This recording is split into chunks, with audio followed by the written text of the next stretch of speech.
Hello guys, welcome to Fiction Quest. So in this video, we will see what if Naruto is brought into the world of the boys and fell in love with Starlight and Queen Maeve. If you enjoy these kinds of stories, don't forget to show us some love by hitting the like button and subscribing to the channel. Your support means the world to us. Now, let's start the story. Chapter 1, The Unfamiliar Sky. The sky screamed. It was not a sound of wind or thunder, but the noise of reality itself being torn apart at the seams. Naruto Uzumaki, bathed in the incandescent gold of Kurama's chakra and the serene, boundless energy of the natural world, stood on a fragment of rock floating in a sea of non-existence. His feet were braced, his senses sharp, every fiber of his being focused on the gaping maw before him. It was a wound in the void, a vortex of non-light that drank the shattered remnants of the dimension they fought in. Stars, pulled from their ancient paths, spiraled into it like water down a drain. At its heart pulsed a consciousness, vast, hungry, and utterly alien. He had no name for it, only a designation given by the terrified echoes in the ether, Amatsumi Kaboshi, the Star Eater. You cannot seal that which is entropy itself, child of the Shinju, the voice echoed, not through the air, but directly inside his skull. It was a chorus of a billion dying screams and one cold, ancient whisper. Naruto's jaw was set, his bright blue eyes narrowed in concentration. Sweat and blood trickled from a cut on his temple, tracing a path through the whisker-like marks on his cheeks. Maybe not, he called back, his voice raw but unwavering. But I can damn well put you in a cage you'll never get out of. He brought his hands together, the right one sparking with a furious, swirling sphere of chakra, a Rasengan the size of a boulder, grinding the very air around it into submission. His left hand moved in a blur of intricate signs, golden chains of pure energy erupting from his back. They were seals, ancient script that glowed with the power of generations, the culmination of his clan's greatest art. The entity laughed, a psychic tremor that cracked the floating rock beneath his feet. Your world is a flicker. A mote of dust. I have consumed galaxies. You are offering a thimble to a tsunami. The vortex surged forward. Naruto met it head-on. He thrust the Rasengan forward, a miniature typhoon of destructive force. Then I'll be the angriest thimble you've ever met. Simultaneously, he launched the sealing chains. They shot like golden lances, aiming to weave a net around the core of the anomaly. But the Star Eater was chaos manifest. It didn't counter, it simply unraveled. A wave of impossible geometry, of space folding in on itself, erupted from the vortex, meeting his attack. The impact was not an explosion. It was a silent, world-ending paradox. A sound that was also a color that was also a feeling of falling forever. The combined forces of creation, Naruto's life-forged chakra, and uncreation, the entity's cosmic hunger, did not cancel each other out. They tore a new hole. A third possibility. For a horrifying, crystalline moment, Naruto saw through it. He saw his world. The deep green of the forests surrounding Konoha. The faces of his friends, turned towards the heavens in alarm. He saw the 5 great faces carved into the mountain, a symbol of everything he had fought to protect. Then the universe pulled. It was a physical, violent sensation, like being ripped atom from atom. His sealing chains shattered. The Rasengan imploded. Kurama roared inside him, a sound of fury and alarm, trying to anchor him, but it was like trying to anchor a ship in a hurricane with a single thread. The golden light of his chakra cloak was stripped away, piece by piece, sucked into the new rift. He felt a final, desperate surge of the fox's power, a thick, bubbling shield that cocooned his body just as the pressure became infinite. His last sight was of the Hokage monument, shrinking into a pinprick of light. Before vanishing completely. Then, darkness. Utter and complete. He awoke to the smell of burning. Not the clean, woody scent of a campfire or the acrid smell of a paper bomb, but a chemical, plastic stench that made his nose wrinkle in disgust. It was mixed with something else, damp concrete, rotting food, and the metallic tang of stale rainwater. His head throbbed, a deep, percussive beat that seemed to echo in his bones. Every muscle screamed in protest as he pushed himself up, his palms scraping against rough, gritty asphalt. He was in an alley. Tall, dark buildings of brick and metal loomed over him, their tops lost in a sky the color of a dirty pearl. Strange, glyph-like markings were spray-painted on the walls in vibrant, clashing colors. A constant, overwhelming hum filled the air, punctuated by the wail of 1,000 distant sirens, each with a different, unsettling pitch. People were shouting, their voices a torrent of sharp, guttural sounds in a language he couldn't parse. It was like nothing he had ever experienced. The sheer sensory overload was dizzying. He took a moment to assess himself. He was still in his tattered combat gear, the blacks and oranges ripped and scorched. His body ached with a profound, soul-deep exhaustion. He reached inward, trying to feel for his chakra, and his breath hitched. The vast, roaring ocean of power he was used to was gone. In its place was a shallow, murky pond, barely a flicker. The connection to Kurama was still there, a faint, warm ember in the pit of his stomach, but the fox was silent, exhausted, in a deep state of healing slumber. The desperate shield it had thrown up at the last second had saved his life, but at a tremendous cost. He was weaker than he had been since he was a child. Panic, cold and sharp, tried to claw its way up his throat. He forced it down. Analyze. Adapt. Survive. The first rules of being a shinobi. He stumbled out of the alley, leaning against a grimy wall for support. The street was a river of speeding metal boxes, all painted in different colors, moving without horses or chakra.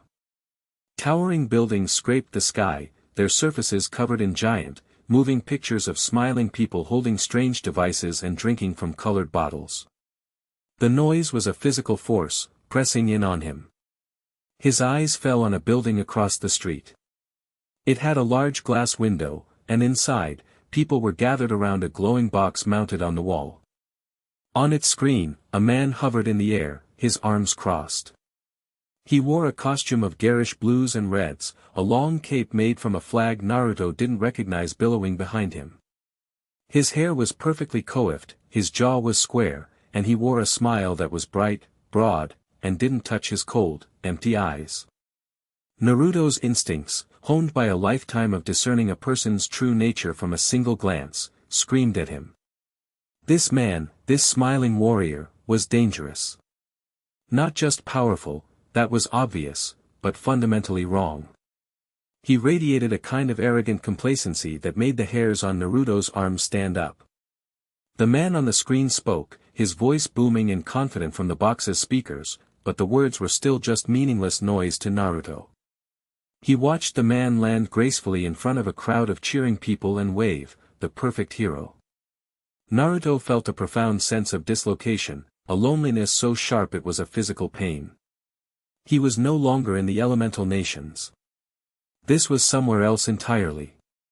He was alone, crippled, and adrift in a world of smiling monsters. Annie January, Starlight, stood on the periphery of the chaos, her heart hammering against her ribs. Her brand new white and gold costume felt stiff and foreign, the cape a useless, cumbersome weight on her shoulders. This was it. Her first official mission as a member of the Seven. And it was a complete, unmitigated disaster. Just hold your position, Starlight, Ashley Barrett's voice crackled in her earpiece, sharp and impatient. We need the east-facing camera on Building 3 to get a clear shot of you when Homelander makes the entrance. Remember the talking points. Resolute but hopeful. Resolute but hopeful. Annie wanted to scream. A block away, a C-list supe named Ricochet, who tried to rob the downtown Federal Reserve, was having a complete meltdown. His power was kinetic energy absorption and redirection. A useful trick for cracking a vault, a terrifying one when you were surrounded by a city grid. He'd absorbed the energy from a dozen police cruisers' worth of gunfire, and now he was glowing like a miniature sun, crackling arcs of raw power lashing out and blasting craters in the street. Worse, he was standing at the base of the old Miller Building, a 40-story pre-war office tower. The structure was groaning, metal shrieking in protest under the strain of the undirected energy blasts. A huge crack snaked up its facade. It was going to come down. And the police had only managed to evacuate the first 2 blocks. Hundreds of people were still trapped in the traffic jam just beyond the barricades, staring, filming with their phones. "I can stop him," Annie said, her voice tight. "If I could just get in there." "Negative, Starlight," Ashley snapped. "Your role is support and crowd optics. Homelander has the takedown. It's a much better narrative. America's greatest hero saving the day from a soup terrorist. Your part is to look good and provide the light show for his landing. Now stay put." Rage, hot and blinding, washed over her. Look good. People were going to die. This wasn't a movie set. This was real. This was the moment she had dreamed of her whole life, the reason she'd endured the pageants, the training, the endless scrutiny. To save people. And Vought had her on a leash, waiting for the lead actor to hit his mark. The bitter taste of disillusionment was sharp in her mouth. The building groaned again, a sound like a dying giant. A shower of glass and concrete rained down. A woman screamed. And then, something moved. It wasn't Homelander. It wasn't another soup. It was a flash of orange and black in the chaos, a blur moving with an impossible, otherworldly grace. From the mouth of an alleyway, a figure emerged. He was blond, dressed in tattered clothes, and his face was grim with determination. He clapped his hands together in a simple, precise gesture. Poof. The sound was soft, almost comical. And suddenly, he wasn't one man anymore. He was 50. Annie's jaw fell open. No flash of light, no crackle of energy. Just, more of him. They were perfect copies, moving with a coordinated, disciplined chaos she had never seen. They didn't charge the glowing soup. They ignored him completely. Instead, they fanned out, a wave of orange and black surging towards the trapped civilians. One group of clones formed a human chain, systematically pulling panicked drivers from their cars. Another group scaled the side of a bus, helping people climb out of the windows. A half-dozen of them created a living net with their bodies to catch a family of 4 trapped on a fire escape as it buckled. They moved with a purpose that was terrifying in its efficiency. They weren't grandstanding. They weren't posing. They were just, saving everyone. While his copies managed the evacuation, the original, Annie assumed it was the original, moved on Ricochet. He was a phantom. Ricochet, wild-eyed and panicking, unleashed a blast of kinetic force that could have vaporized a tank. The blonde man didn't meet it head-on. He slid under it, the air shimmering around him, and was suddenly inside the soup's guard. It wasn't a fight. It was a lesson. A palm heel strike to the elbow joint, making the arm go limp. A sweep of the leg that was too fast to track, breaking the soup's stance. A quick, precise chop to the side of the neck. Ricochet crumpled, his concentration broken. But the energy inside him had nowhere to go. It began to swell, his body bloating like a balloon about to burst, the light from his skin turning a blinding, angry white. He was going to detonate. He was a bomb. The blonde man didn't back away. He planted one hand on the failing soup's chest. In his other, a swirling ball of blue energy materialized with a sound like 1,000 birds chirping. It was beautiful and terrifying, a miniature hurricane held in the palm of his hand. He pressed it against Ricochet's sternum. Annie braced for an explosion that would level the block. Instead, the opposite happened. The Rasengan, for that's what the name felt like it should be, began to spin. It didn't explode outward, it drew the chaotic energy inward, grinding it, shredding it, and then venting it harmlessly. A plume of incandescent blue light shot straight up into the sky, a controlled geyser of power that dissipated into nothing against the clouds. When it was over, Ricochet lay unconscious on the pavement, no longer glowing. The blond man stood over him, breathing heavily, his strange blue energy ball gone. The entire incident, from the moment he appeared to the moment the threat was neutralized, had taken less than 90 seconds. He looked up then, his gaze sweeping the area, assessing. His eyes, a startling, electric blue, locked with hers. For a heartbeat, the world fell silent. Annie saw no arrogance in his gaze, no triumph. Only a deep, weary confusion, and a wariness that seemed as old as the world. He looked at her pristine costume and star-spangled cape, and his brow furrowed, as if she were the strangest thing he had seen all day. What are you? She breathed, the question lost in the rising din of sirens. He just shook his head slightly, a gesture of profound uncertainty. I don't know, he mouthed, the words foreign but the meaning clear. Then, the roar of a Vought helicopter finally arrived overhead, its spotlight sweeping the street. The blond man glanced up at it, his expression hardening. He gave her one last, unreadable look, and then he was gone. Not flown, not run. He just vanished. One moment he was there, and the next, only a whisper of displaced air remained. The Vought chopper landed, and Homelander descended in a halo of camera flashes, landing beside the unconscious Ricochet with a triumphant smile. He placed a boot on the defeated Soup's chest, posing for the cameras. You're safe now, citizens, he boomed, his voice resonating with manufactured sincerity. The threat has been neutralized. Annie stared at the scene, at the fake hero claiming a victory he hadn't earned, and felt something inside her crack. She had just witnessed true heroism. And it looked nothing at all like this. In the silent, sterile boardroom on the 99th floor of Vought Tower, the grainy cell phone footage played on a 70-inch monitor. The audio was a mess of screaming and wind, but the visuals were undeniable. The impossible appearance of the clones. The surgical takedown. The swirling vortex of blue energy that had turned a human bomb into a harmless light show. Stan Edgar sat at the head of the table, his fingers steepled under his chin. He watched the clip for a third time, his expression unreadable. He wasn't a man given to surprise, but this was a paradigm shift.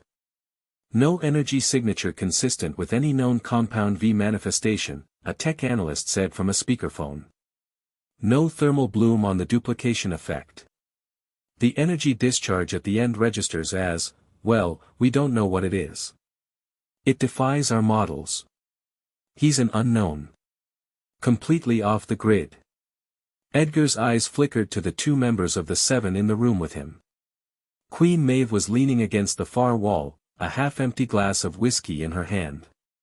She had been staring into her drink for most of the meeting, her expression one of bored contempt. But as the footage played, she had straightened up. Her knuckles were white where she gripped the glass. Her gaze was fixed on the screen, on the impossible blonde man. For the first time in years, the cynicism in her eyes was replaced by a flicker of something else. Something long dormant. Awe. On the other side of the table sat Homelander. He hadn't said a word. He just watched, a placid, PR-friendly smile fixed on his face. But as the footage showed the stranger dissipating the energy that could have leveled a city block, the smile didn't waver, but it ceased to be a smile.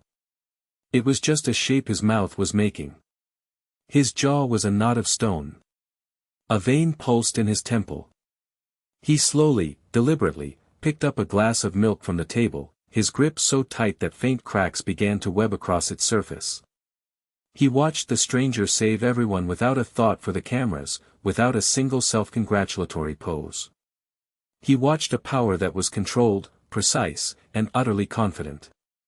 He saw a man who had done what he was supposed to do, but had done it faster, cleaner, and without the need for applause. Well, Stan Edgar said, breaking the silence, his voice a low, calm rumble. It appears we have an unregistered, undocumented, and extremely powerful new asset on the board. Find him. I want to know who he is, and what he costs. Homelander set the glass of milk down. A single, thick drop of blood welled up from where his thumbnail had bitten into his palm. His smile was gone now, replaced by an unnerving placidity. "Oh, I'll find him," he said, his voice quiet, almost a whisper. He wasn't looking at Edgar. He was looking at the frozen image of the blonde stranger on the screen. He didn't see an asset. He didn't see a hero. He saw a challenger. And far, far away, in the cold, silent darkness of deep space, a predator that had feasted on dying suns for eons registered a faint, unexpected ripple in the fabric of spacetime. An anomaly. A doorway, opened and violently closed. It traced the origin of the disturbance to a small, insignificant blue-green planet in an uninteresting spiral arm of the galaxy. Slowly, deliberately, the anomaly, the wound in the void, shifted its course. Just a fraction of a degree.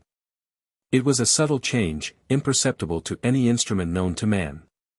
But its new trajectory was absolute. It was now aimed directly at Earth. Chapter 2, The Gilded Cage. For 3 days, Naruto Uzumaki was a ghost. He moved through the canyons of glass and steel with a silence born of necessity, a wraith in a world of deafening noise. He learned the city's rhythms from the rooftops, watching the rivers of yellow cars flow and ebb, the tides of people flooding the streets and then receding into the towering structures. It was a village, but one of impossible scale, its people disconnected, each locked in their own world behind screens of glowing glass or windows of speeding metal. He was healing. Slowly.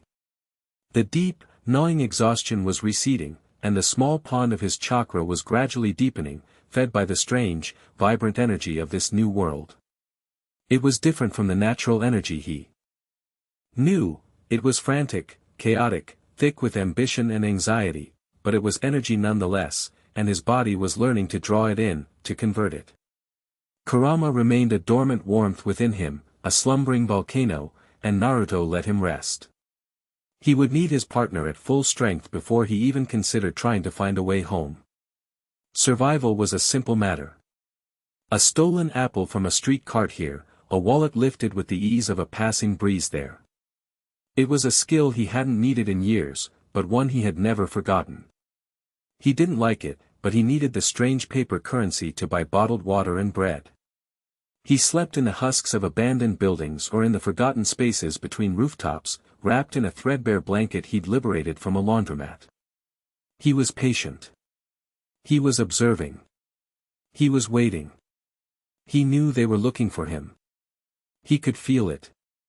A prickling on the back of his neck, the subtle shift in the city's energy when a predator entered his territory. He'd been practicing a rudimentary form of sage mode, a state he could only hold for a few seconds at a time. But it was enough. It extended his senses for miles, allowing him to taste the intent of those who hunted him. The first was the fast one. Naruto was perched atop an old water tower in a district they called the Bronx when he felt it, a frantic, buzzing presence moving at an impossible speed, zipping through the streets like a hornet. Naruto closed his eyes, let the natural energy filter in. He didn't just sense the man's location, he sensed his impatience, his arrogance, the frantic beat of his heart that was just a little too fast, a little too strained. A train, the moving pictures had called him. The fastest man alive. Naruto didn't run. He simply created a single shadow clone and sent it 5 blocks east, instructing it to run in a straight line for precisely 10 seconds before dispersing. The buzzing presence immediately changed course, chasing the flicker of chakra. When a train arrived at the empty street corner, Naruto was already miles away, melting into the shadows of another burrow. Speed without awareness was just a bludgeon. The second was more dangerous. The silent one. Black Noir.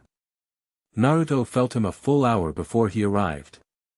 There was no buzzing energy, no loud intent. Just a cold, sharp void moving through the city's warmth. A shark gliding through a school of fish. He moved with a purpose that was chillingly familiar to Naruto. He was a hunter. An ANBU. Naruto was resting in the hollowed-out spire of a Gothic church when he sensed the void approaching. Noir was scaling the building's outer wall, silent as a spider. Naruto didn't wait. He created a dozen clones, sending them scattering in every direction, each mimicking his chakra signature perfectly.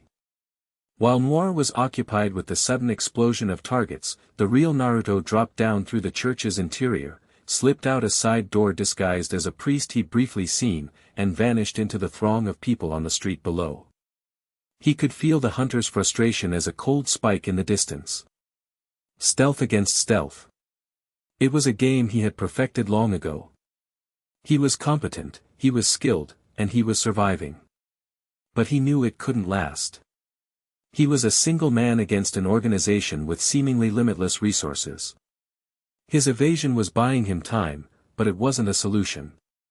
The breaking point came on the fourth night. He was on the roof of a tenement building, watching the rain fall in shimmering sheets, obscuring the city lights in a watery haze. He was trying to piece together the language, listening to the conversations drifting up from the street, connecting sounds to objects, actions to words. Car. Stop. Go. Money. Hero. That last word was always spoken with a strange mix of reverence and cynicism. He didn't need sage mode to sense Homelander. The air itself seemed to part for him. There was a faint whisper of displaced wind, and then he was there, hovering 20 feet away, the rain not daring to touch. His immaculate costume.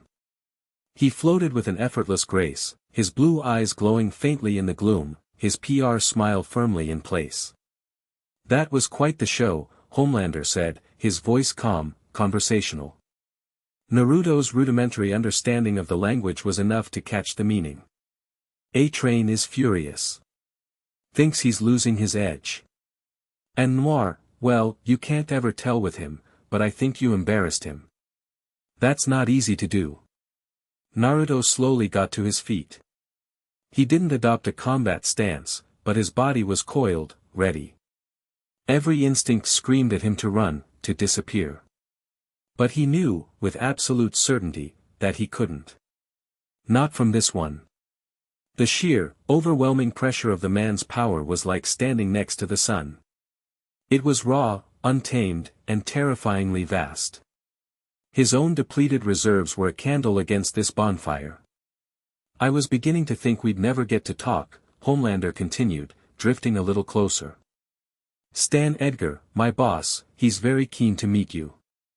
He's got a proposition for you. Naruto remained silent, his eyes narrowed, scanning. He noted the way Homelander floated, the slight, unconscious arrogance in his posture. He saw the way his smile was a mask for something cold and possessive. This wasn't a negotiation. It was a summons. Look, kid, Homelander's tone shifted, a note of theatrical friendliness creeping in. I get it. You're new. You're powerful. You want to make a splash. You did. But this city, this world, it has rules. And right now, you're breaking them. All I'm offering is a conversation. Come with me. We'll talk. No tricks, no games. Naruto weighed his options. Fight, here and now, while he was at less than a tenth of his full strength. Against this thing. It would be a foolish, suicidal move. He might land a few good hits, but he'd lose. And a loss here could mean capture, dissection, or death. Or, he could go with him. See the inside of the beast's den. Gather information. Continue to heal. It was a risk, but a calculated one. A shinobi doesn't fight a battle he can't win. He changes the battlefield. He gave a slow, deliberate nod. Homelander's smile widened, becoming a fraction more genuine. Smart choice, he said. He landed softly on the rooftop, the water hissing into steam around his boots. See? We're going to get along just fine. The Vought Tower suite was a masterpiece of corporate seduction. It was larger than any apartment Naruto had ever seen, with floor-to-ceiling windows that offered a god's-eye view of the city. The furniture was all clean lines and soft leather, the colors muted grays and calming creams. A fully stocked bar lined one wall, and a bed the size of a small boat dominated the master bedroom. There was no visible lock on the door. There didn't need to be. Naruto could feel the web of technology woven into the very walls, pressure sensors in the floor, microscopic cameras in the corners, and a faint, almost undetectable energy field humming behind the drywall. The windows, he had no doubt, were composed of a material that could withstand a missile strike. It wasn't a room, it was a cage. A beautiful, luxurious cage. He was given a change of clothes, simple black pants and a gray shirt of a soft, unfamiliar fabric, and left alone. He spent the first hour mapping the cage. He found the 6 cameras, the 12 pressure sensors, the faint energy signature of the perimeter defense system. He moved with such quiet, fluid grace that he was sure he triggered none of them. He was cataloging weaknesses, escape routes, possibilities. Then the door slid open, and Stan Edgar walked in. He was a man who commanded a room by his stillness, dressed in a suit so perfectly tailored it looked like a part of him. He was followed by 2 Vought guards in tactical gear, but he waved them away with a flick of his wrist. "Mr. Uzumaki," Edgar began, his voice smooth as polished stone. He didn't offer to shake hands. "Though I suppose that name is as good as any. We found no records of you. No birth certificate, no social security number, no digital footprint whatsoever. In the 21st century, that's not just unusual. It's impossible." Naruto met his gaze, his expression neutral. "I'm not from around here." Edgar gave a thin, appreciative smile. "Clearly. What you did at the Federal Reserve, that was not Compound V. The duplication, the energy manipulation, it was something new. Something, organic. You have a skill set that is, to be frank, more valuable than anything I have ever seen. And at Vought, we are connoisseurs of value." He walked over to the window, gesturing at the sprawling city below. "Look at it. A market of 8 million people in this city alone. 300 million in this country. They crave heroes. They need to believe in something bigger than themselves. We provide that. We package it, we market it, and we sell it. And it is the single most profitable enterprise on Earth." He turned back to Naruto. "You, Mr. Uzumaki, are the next great product. More than Homelander. More than the 7. You're authentic. You have grit. People are already calling you the Sunfire Hero on the internet forums. They love you. With our resources, our platform, we could make you a god." Naruto listened, his expression unchanging. He'd heard speeches like this before, from men who craved power, Danzo, Orochimaru. They all used different words, but the song was the same. Control. Dominion. What do you want? Naruto asked, his voice cutting through Edgar's corporate rhetoric. Edgar's smile didn't falter. "I want you to work for us. You'll have anything you desire. Money, fame, women. A life of unparalleled luxury. All you have to do is be what you are, but on our stage. Under our direction." Naruto thought of his village. He thought of the smiling faces of the kids at the academy, of the stoic loyalty of his friends, of the quiet pride in Irika's eyes. He thought of what it meant to be a hero there. It wasn't a product. It was a promise. A burden. An honor.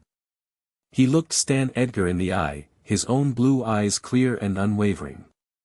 "I don't work for anyone," he said, his voice quiet but absolute. "I protect people. That's it." For the first time, a flicker of something, annoyance, perhaps, crossed Edgar's placid features. He had made an offer of godhood, and this strange man had rejected it as if he'd been offered a desk job. "Everyone works for someone, son," Edgar said, his tone a little colder now. "Not me," Naruto replied.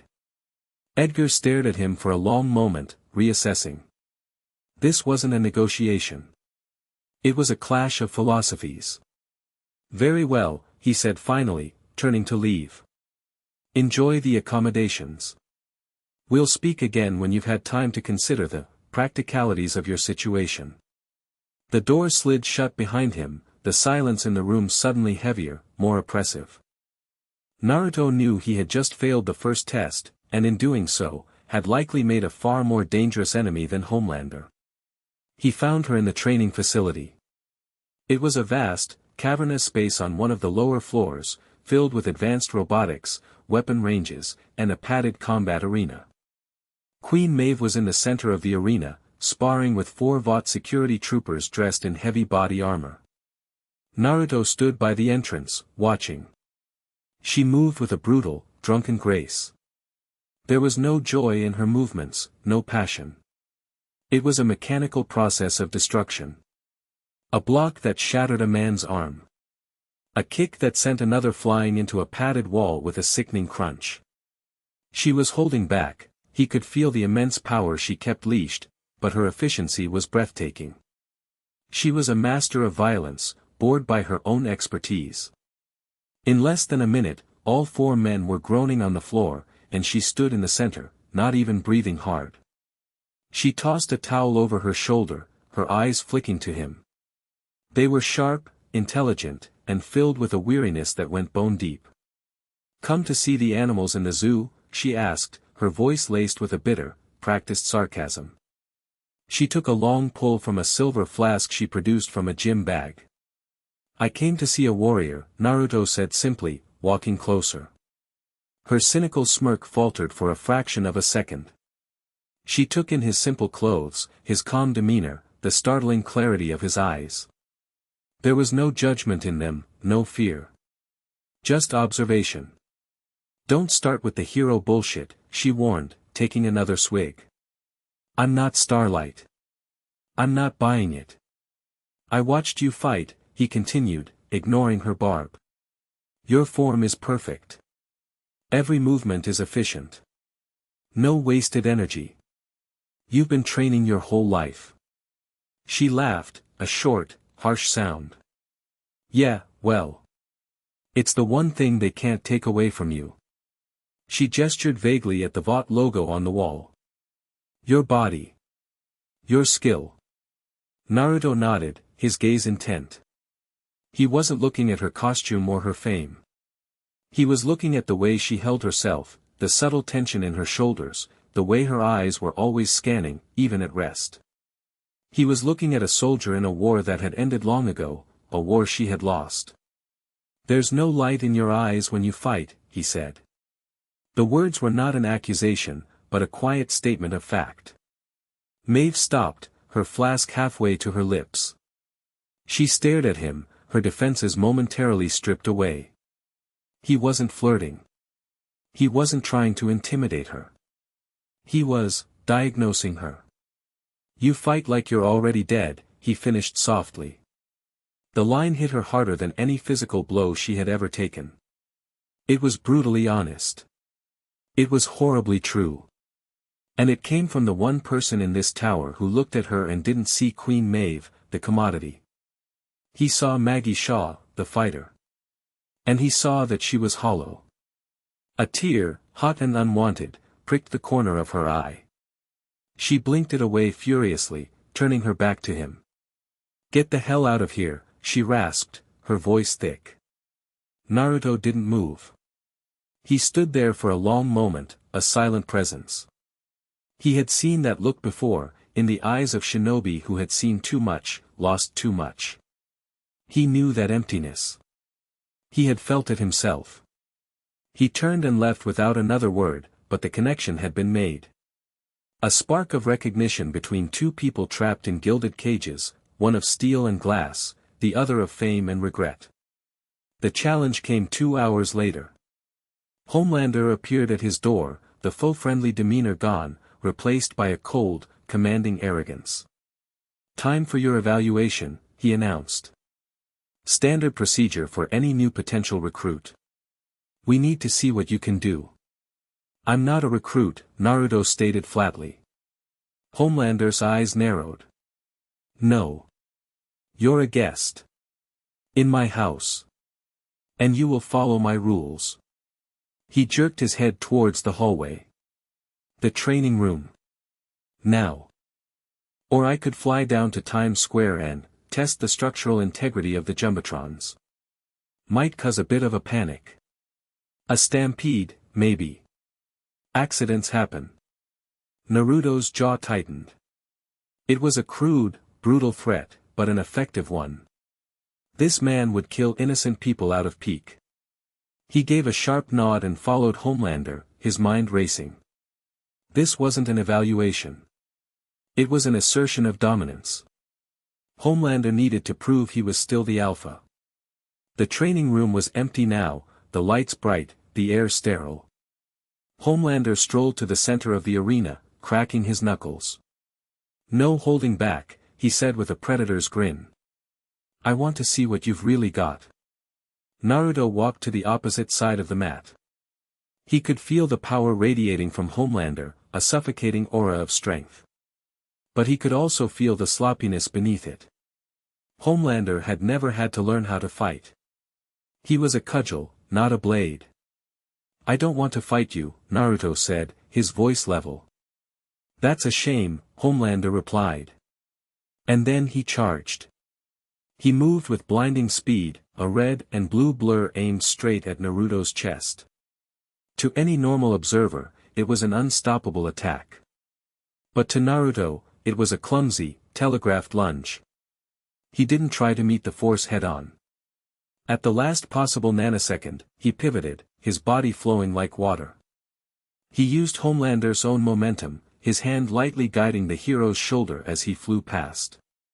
Homelander, expecting to obliterate his target, instead found empty air and stumbled, his perfect landing ruined. He spun around, his grin gone, replaced by a flash of irritation. He threw a punch, a blow that could have turned a bank vault into scrap metal. Naruto didn't block it. He swayed back, the fist passing an inch from his nose, the wind from it rustling his hair. Before Homelander could retract his arm, Naruto's hand shot out, not to strike, but to tap. 2 fingers on the tricep. 2 on the shoulder. A quick, sharp jab to the brachial nerve cluster in the armpit. Homelander's entire arm went numb, tingling with a pins and needles sensation he had never felt before. He grunted in surprise, shaking it out. Cute tricks. He came again, faster this time, a flurry of punches and kicks. It was like watching a child thrash in a tantrum. Naruto was a phantom, a leaf on the wind. He weaved, he ducked, he parried, never using more force than was absolutely necessary. He made Homelander look slow, clumsy. He wasn't just dodging, he was demonstrating. You are strong, but you are unskilled. Your power is a crutch. Homelander roared in frustration and took to the air, hovering 10 feet up. His eyes began to glow a faint red. Let's see you dodge this. Naruto didn't even look up. Are you sure you want to do that in here? Your boss just had this place renovated. The casual taunt, the utter lack of fear, was more effective than any attack. Homelander's eyes dimmed. He swooped down, grabbing for Naruto. Again, Naruto was no longer there. He had used the motion to get behind him, a hand now resting gently on the back of Homelander's neck. It's over, Naruto said, his voice calm. Homelander snarled and spun around, swinging a backhand. Naruto caught his wrist. For the first time, he exerted a fraction of his own strength, his grip like a band of steel. Homelander's eyes widened in genuine shock. He couldn't break the hold. And then he saw it. Swirling into existence in Naruto's free hand was the blue sphere of energy. The Rasengan. It wasn't large, but it was perfect, a concentrated vortex of power that screamed and whirred like a tiny star, the sound making every alarm in the high-tech facility shriek to life. The air grew thick, charged with ozone. Homelander stared at it, at the raw, controlled destruction held inches from his face. He could feel its power, its intent. It wasn't like his heat vision. This was something different. Something that could unmake him. Fear. For the first time in his life, Homelander felt a cold, primal sliver of fear. Naruto held the Rasengan there for a long, silent second, his blue eyes locked on Homelander's. The message was clear, transmitted without a single word. This is what I can do. This is what I have been holding back. You are not my equal. Then, with a casual flick of his wrist, he let the Rasengan dissipate. The swirling energy vanished, the screaming alarms fell silent. He released Homelander's wrist and took a step back, his hands held open in a gesture of peace. The fight was over. He had won without landing a single damaging blow. The humiliation was a far deeper wound than any punch could have inflicted. Homelander stood there, breathing heavily, his arms still tingling. He looked from his hand to Naruto's calm, impassive face. The mask of his smile was shattered, his superiority complex fractured. All that was left was a boiling, bottomless well of narcissistic rage. He turned, without a word, and stalked out of the training room, the sound of his cape snapping behind him echoing in the silent arena. Miles away, in a small, cluttered house in rural Ohio, a 17-year-old boy named Kevin Wendell sat at his desk. The room was dark, the only light coming from a single desk lamp illuminating a piece of drawing paper. His hands, stained with charcoal, moved frantically, sketching intricate, impossible symbols, spirals that folded into fractals, eyes that were also galaxies. He had been like this for 3 days, ever since he'd seen the meteor shower. It wasn't just a shower. He'd seen it. One of the meteors, a shard of black rock, had seemed to look back at him. Since then, the whispers had started. They came on the edge of sleep, telling him secrets. Secrets about the stars, about the vast, hungry emptiness between them. He stopped drawing, his head cocked as if listening. A faint smile touched his lips. He picked up a stick of charcoal and, in the center of the swirling symbols, he drew a massive, eclipsed sun, a corona of black fire radiating from it. "He is coming," Kevin whispered to the empty room, his eyes glowing with a faint, purple light. "The Star Eater God. He has found a new world to feast upon." His smile widened. "And he is pleased." Chapter 3, The Spark of Defiance. The air in the Vought conference room was so cold it felt like a physical weight. Ashley Barrett, Vice President of Hero Management, tapped a perfectly manicured nail on the tablet in front of her. A holographic projection of the Liberty Festival layout shimmered above the table.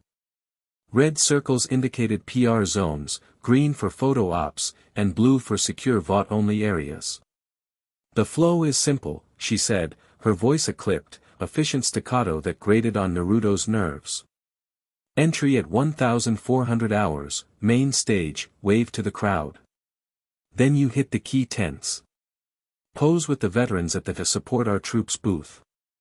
Sign autographs, first names only, at the Heroes for Children canopy. Then at 15:30, Starlight, you'll escort him to the food court for the Hero's Choice Hot Dog photo op. It's a new partnership with Hormel. Very lucrative." Naruto stood by the window, his back to the room, looking down at the city. He wore the clothes they'd given him, dark jeans and a plain black henley that fit him better than the prison-like garments from before. He hadn't said a word since entering the room.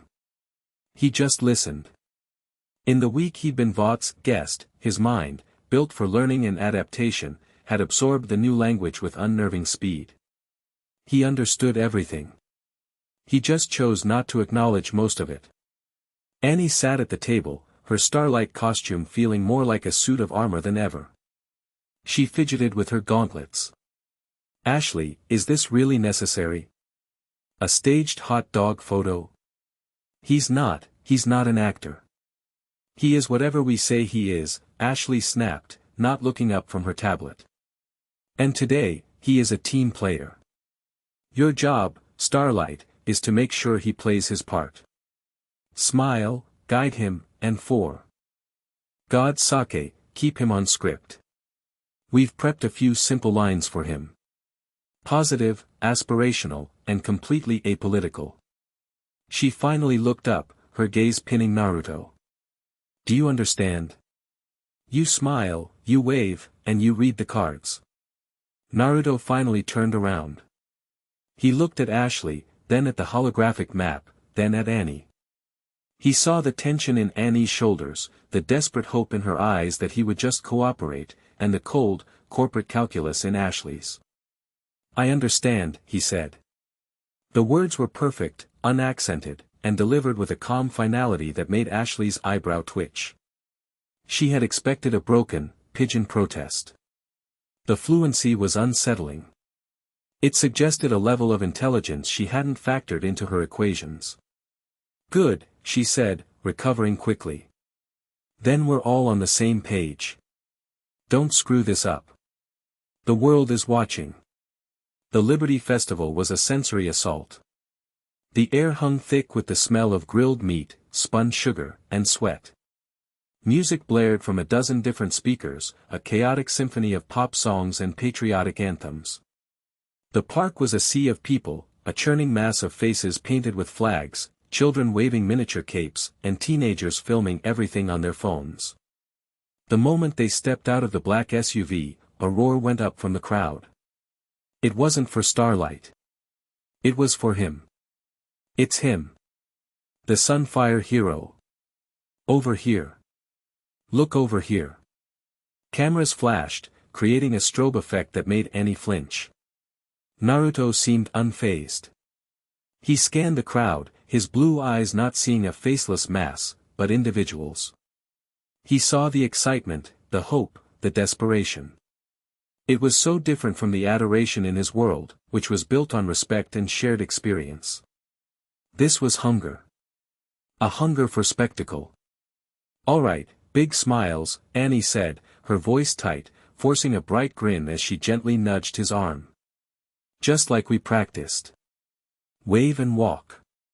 He followed her lead, walking the roped-off path toward the main stage. He waved, a simple, economical gesture. He didn't give them the blinding, 1,000-watt smile of a Homelander. He just offered a small, calm acknowledgement. It seemed to make them cheer louder. On stage, a local politician was droning on. Annie led him to his designated spot, right in the center. Just stand here until they introduce you, she whispered. Then you say the lines from the teleprompter. Naruto glanced at the glowing screen at the back of the park, the words scrolling slowly. It is an honor to be here, a city of heroes, together, we are strong, the words were hollow, meaningless. He looked back at the festival grounds, at the controlled, manufactured fun. He saw VOD employees in their crisp polo shirts directing people, vendors selling overpriced merchandise with his and the Seven's faces on it, and a general sense of order. It felt sterile. A festival in his world was messy, chaotic, vibrant. Full of life. He brought his hands together in the center of his chest, forming a simple cross seal. Annie's eyes went wide. What are you doing? Don't. Poof. Poof. Poof. Poof. Poof. In a series of soft, dismissive puffs of smoke, 20 Naruto clones appeared on the stage around them. The crowd gasped, then erupted into cheers. The politician stopped speaking mid-sentence, his jaw agape. Ashley's voice screamed into Annie's earpiece, a stream of furious, panicked curses. The clones didn't wait for orders. They leaped from the stage, fanning out into the festival. One clone sprinted to an overloaded food stall and began helping serve hot dogs at triple speed. Two more found a group of kids crying because the bouncy castle had deflated. They transformed into a living trampoline, their interlocked arms sending the children soaring into the air with shrieks of laughter.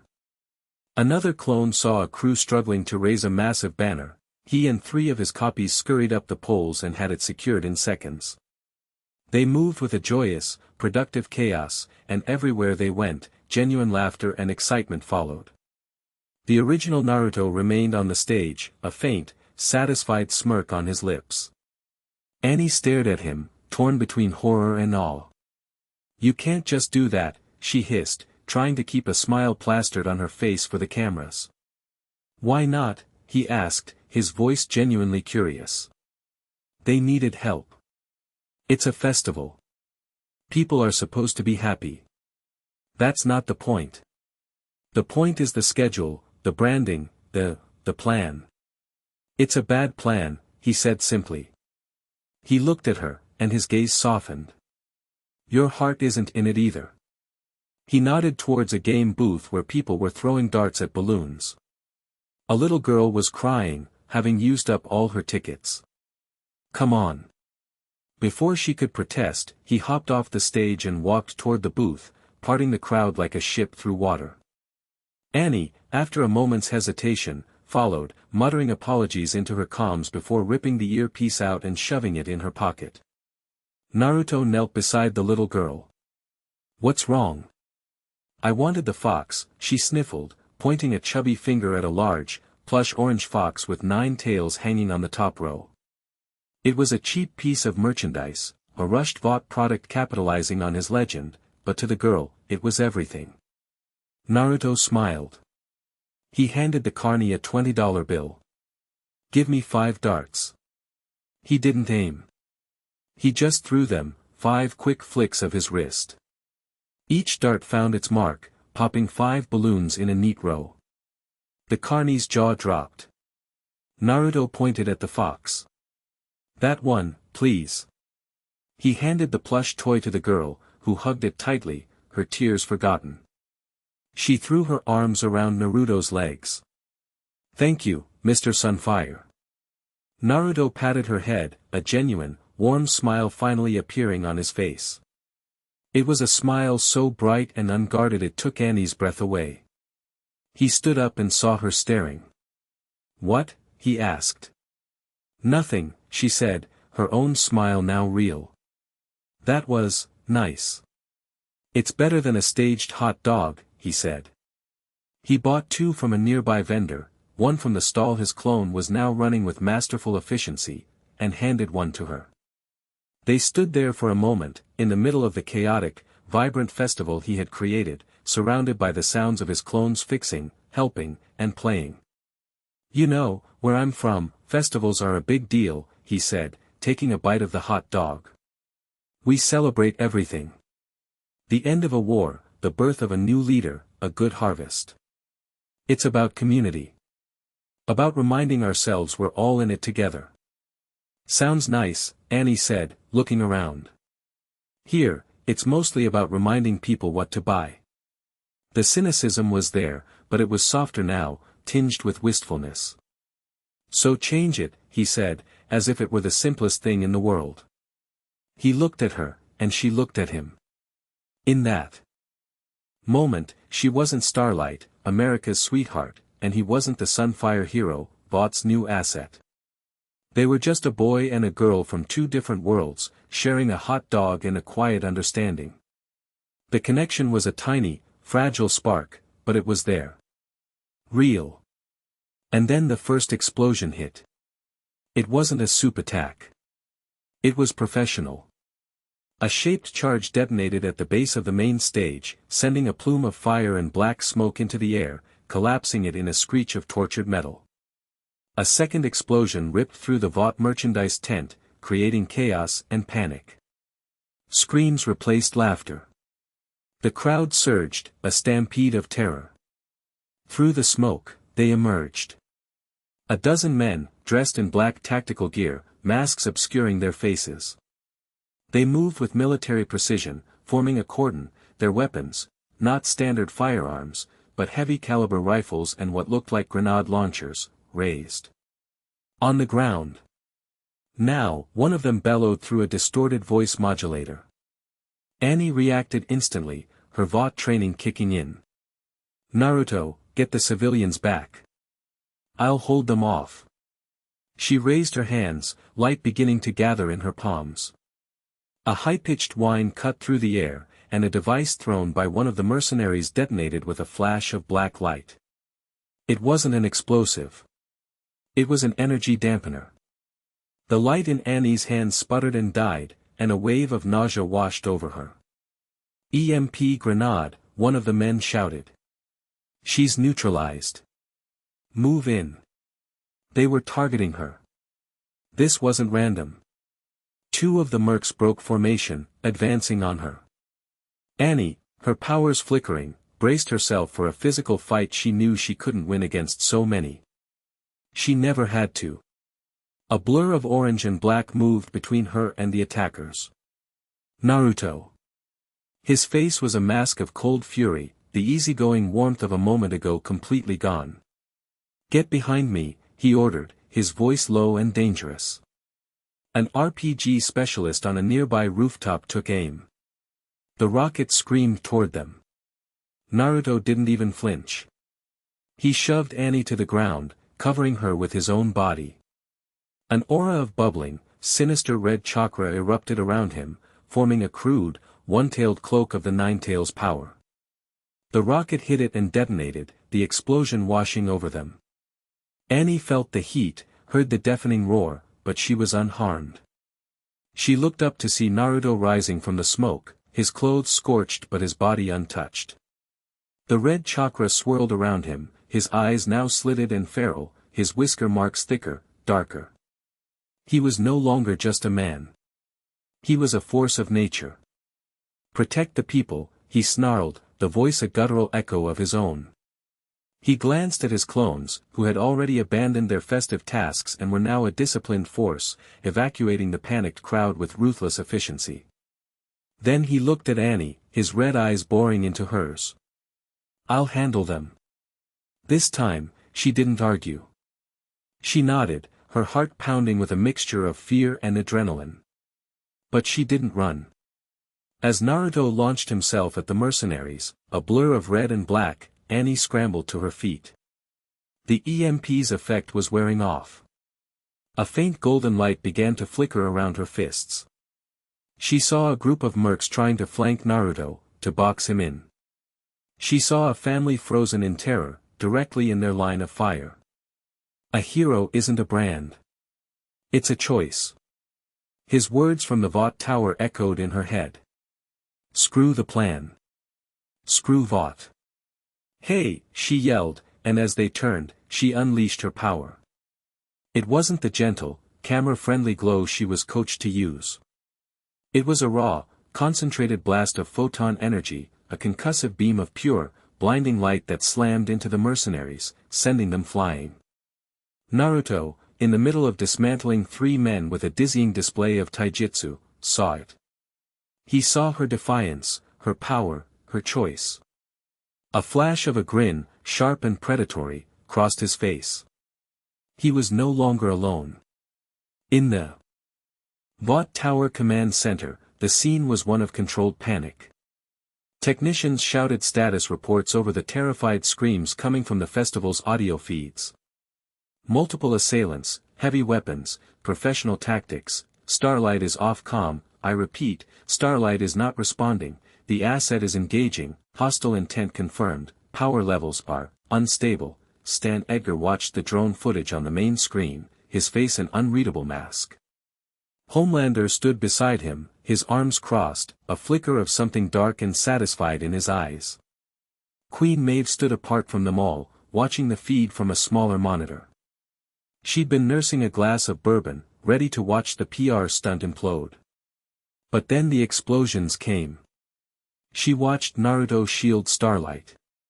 She saw the raw, terrifying power of the red chakra cloak. And then she saw Starlight, little, innocent, corn-fed Starlight, fight back with a ferocity Maeve hadn't known she possessed. "Homelander, get down there," Edgar ordered, his voice dangerously calm. "Contain the situation. Eliminate the hostiles.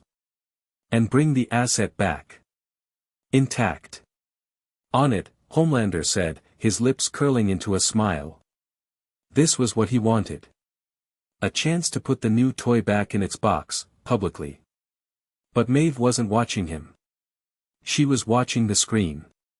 She saw Naruto and Starlight, back to back now, fighting as a unit. A mercenary launched a volley of grenades. Naruto created a Rasengan, slamming it into the ground. The spiraling chakra didn't cause an explosion, it created a vortex, sucking the grenades in and neutralizing their detonation in a controlled implosion.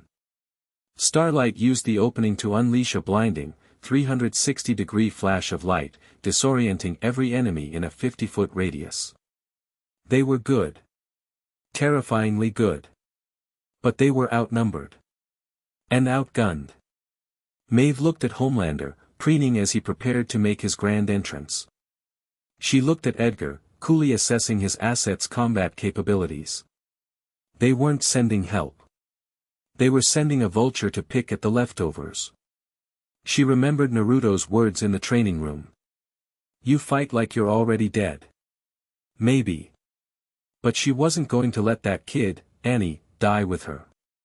Without a word, Maeve set her glass down with a decisive click, turned, and strode out of the command center.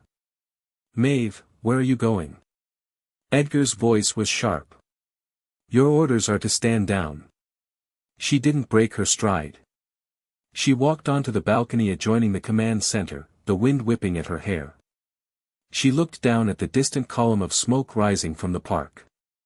I'm going to remind them what a hero looks like, she said, and then she jumped, tucking into a dive, a bronze and silver missile aimed at the heart of the chaos. The battle was turning.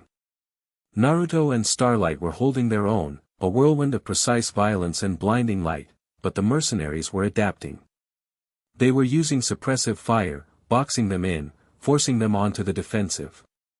A sniper round, the size of a thumb, ricocheted off Naruto's chakra cloak, the force of it making him grunt. They're trying to wear me down, he yelled over the gunfire. The red chakra was powerful but taxing on his already limited reserves. I can't get a clear shot at the man on the roof.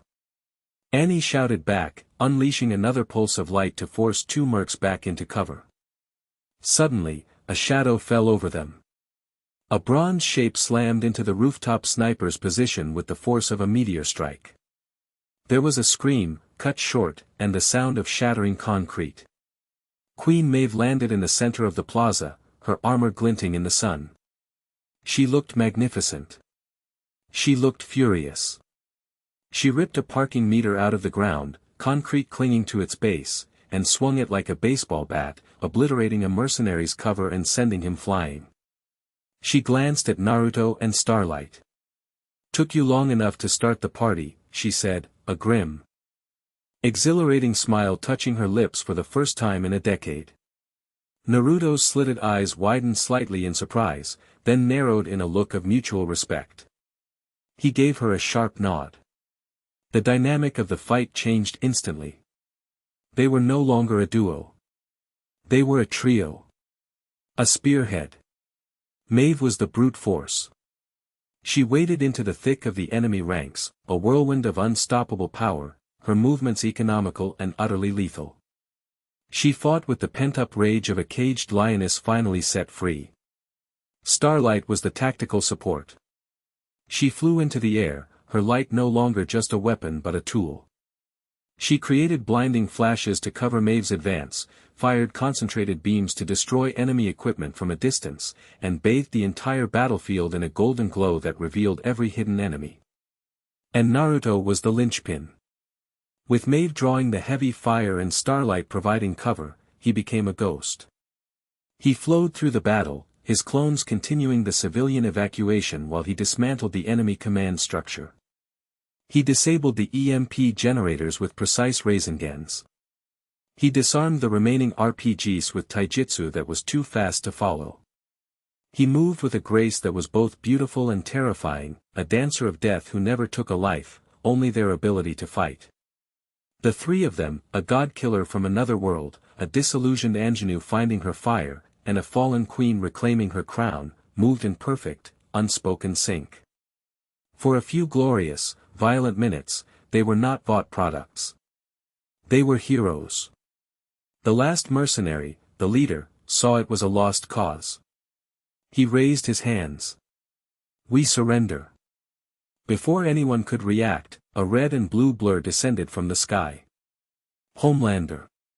He landed between the heroes and the surrendering mercenary leader. He ignored the trio completely. He looked at the mercenary, his eyes glowing with cold, red light. You don't get to surrender, he said. And then he unleashed his heat vision, bisecting the man in a silent, gory flash. He turned to the news drones that were now swarming the area, his face a mask of solemn, heroic duty. "The threat is over," he announced. "It was a close call, but I got here just in time." The silence that followed was deafening. Naruto, Maeve, and Starlight stood together in the wreckage, covered in dust and sweat, watching the world's greatest hero steal their victory. The raw, unmitigated gall of it was breathtaking. A reporter, brave or foolish, pushed through the police line, holding out a microphone to Naruto. Sunfire hero. Who were those men? What did they want? Naruto looked at the reporter. He looked at the cheering crowd, at Homelander posing for the cameras, at Annie and Maeve standing beside him, their expressions a mixture of fury and exhaustion. He saw the Vought logos everywhere, on the fallen banners, on the merchandise, on Homelander's cape. He saw the lie. He stepped forward, the red chakra receding, his eyes returning to their normal, piercing blue. "They were just soldiers," Naruto said, his voice carrying over the crowd, clear and strong. He pointed a thumb at Homelander, then gestured to the Vought logos. "Sent to test the new product. To see if it was worth the money." A shocked gasp rippled through the crowd. Homelander's smile froze on his face. "You see," Naruto continued, his voice ringing with an authority that commanded attention, "they want you to believe a hero is a brand. A logo. Something you can buy. They're wrong." He looked directly into the camera, his gaze so intense it felt like he was speaking to every single person watching. A hero isn't a costume or a catchphrase. A hero is a choice. It's the choice to run towards the danger, not away from it. To protect others, even at the cost of yourself. It's a choice that anyone can make. It doesn't belong to them. He jabbed a finger towards the Vought tower, shimmering in the distance. "It belongs to you." He turned and looked at Starlight, offering her a tired but genuine smile. Then he looked at Maeve, and in his eyes, she saw not an accusation for her past, but an acknowledgement of the choice she had just made. He had just declared war on Vought International on live television. Starlight looked at him, her heart swelling with a feeling so pure and powerful it almost brought her to her knees. This was it. This was the hero she had dreamed of, the ideal she thought had died. Maeve looked at him, and for the first time, the hope she felt was stronger than the fear. This strange, impossible man was going to burn their world down. And she realized, with a terrifying thrill, that she was going to hand him the matches. In his dark room in Ohio, Kevin was no longer drawing. He stood at his window, staring out at the clear blue sky. But he wasn't seeing the sky. He was seeing what was behind it. What was coming. "The witness," he whispered, a name the voices had given him. He liked it. He closed his eyes, and the world outside his window rippled. For a 5-mile radius around his house, the afternoon sun seemed to dim, to shrink, to turn black. A corona of dark fire, just like in his drawings, flared around it. Drivers on the highway slammed on their brakes, staring at the impossible sight. A farmer fell to his knees in his field, praying. It lasted for only 10 seconds, a shared, terrifying hallucination that felt more real than reality itself. Then it was gone. The sun was back to normal. Kevin smiled. It was a test. A greeting. Hours later, Vought sensors registered the anomalous psychic energy spike. A cleanup team was dispatched. The official story was a localized gas leak from an old pipeline, causing temporary, mild hallucinations. A perfectly plausible, corporate-approved lie. But in a secure Vought lab, a team of scientists looked at the energy readings with a mixture of terror and avarice. It was a power source unlike any they had ever seen. Unstable, alien, but unbelievably potent. Chapter 4, The Hunted. The world turned on him overnight. One moment, he was the Sunfire hero, a viral sensation, a symbol of hope. The next, he was a threat to national security. Stan Edgar did not play checkers. He played multidimensional chess, and he did it with the cold, unblinking efficiency of a machine. Naruto's speech had been a declaration of war, and Edgar's response was total. Within hours, the Vought media machine, a hydra of news networks, talk shows, and social media influencers, began its assault. The narrative was swift, brutal, and effective. The mercenaries weren't Vought. They were a known terrorist cell, the Liberation Sword, fanatics who believed all soups should be eradicated. The EMP device wasn't for Starlight, it was a dirty bomb they had intended to detonate, wiping out all power in a 20-block radius. Naruto Uzumaki, the mysterious and unregistered Sunfire, had acted recklessly. His undisciplined use of power had endangered more civilians than the terrorists themselves. The evidence was irrefutable because Vought created it. They had deep-faked audio of the mercenary leader confessing the plot. They produced doctored satellite images showing the terrorists' training camp in Syria. They had pundits and retired generals on every channel decrying the danger of an unaccountable, godlike being operating on American soil.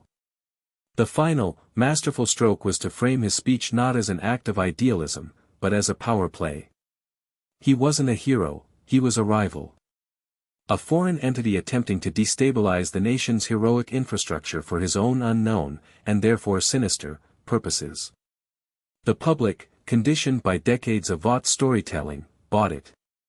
Fear was a more powerful motivator than hope. He was no longer a hero. He was a rogue soup. A monster. And Homelander, his public image restored as the man who had tried to warn everyone, was given the green light. The order was simple, delivered by Stan Edgar himself in a private, unrecorded meeting: find him. And put him down. It wasn't a request for capture. It was a hunting license. Billy Butcher slammed a half-empty bottle of whiskey on the grimy table, making Frenchie and jump. On the bank of monitors in front of them, a dozen news clips played on a loop. Naruto, surrounded by a halo of red chakra. Naruto, his face a mask of cold fury. Naruto, delivering his defiant speech.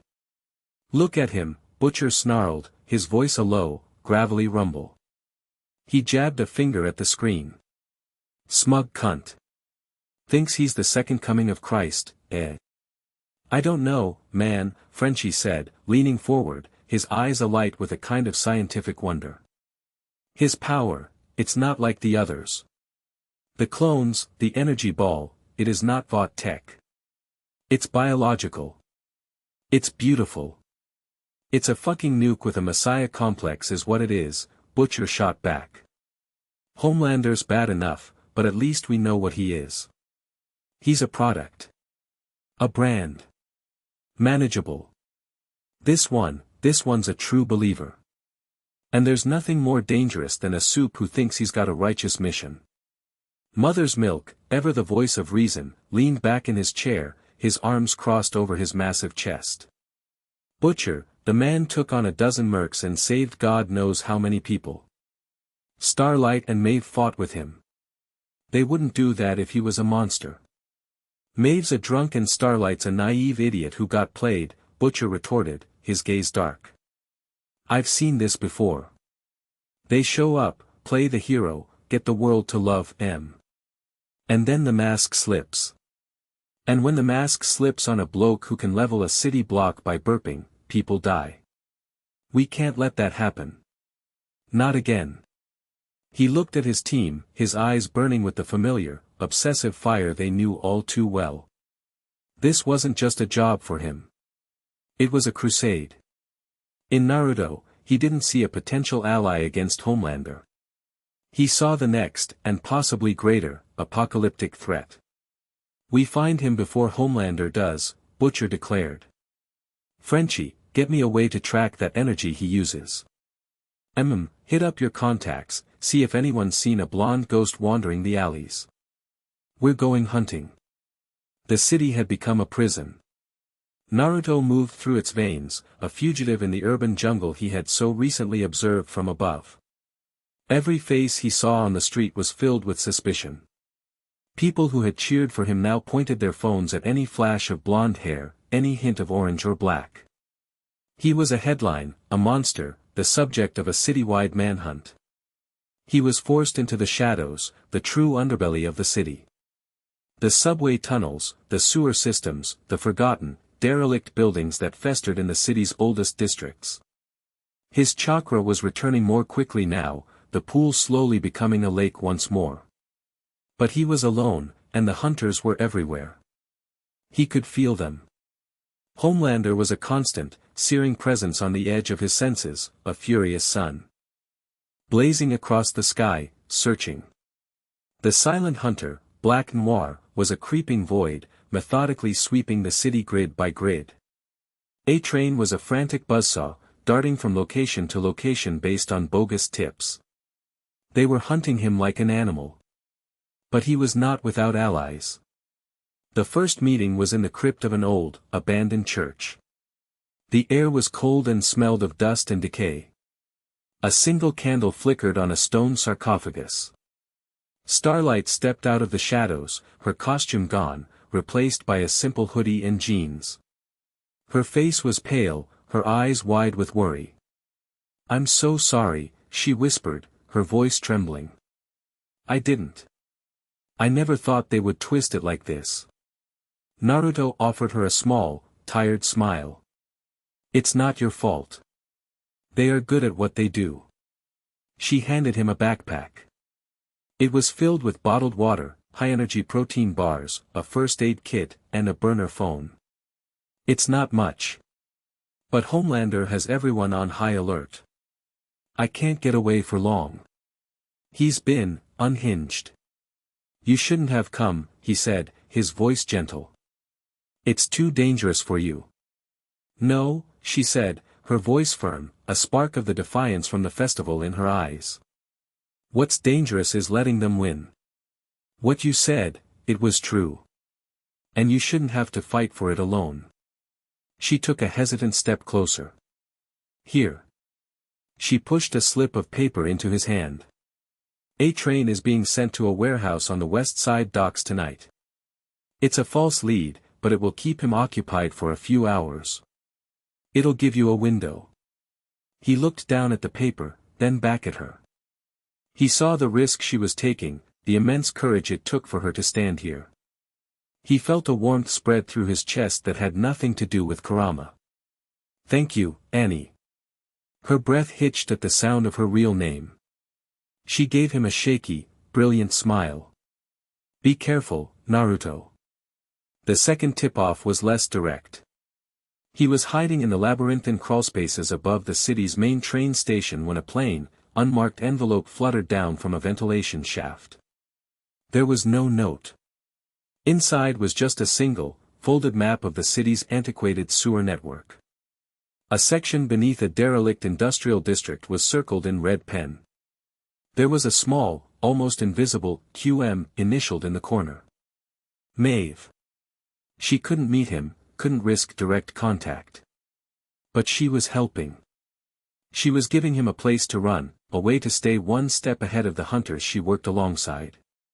It was a lifeline, thrown from inside the belly of the beast. He was a fugitive, but he was not abandoned. The trap was sprung in a place of rust and ruin. The old Red Hook power plant was a skeleton of industry, its turbines silent for 50 years, its generators cold. It was a maze of catwalks, gantries, and cavernous halls, the perfect place for an ambush. Naruto had been drawn there by a false trail, a deliberate breadcrumb he was meant to follow. He knew it was a trap. His sage senses, which he could now sustain for almost a full minute, screamed at him. But he had let himself walk into it. He was tired of running. It was time to confront one of his hunters.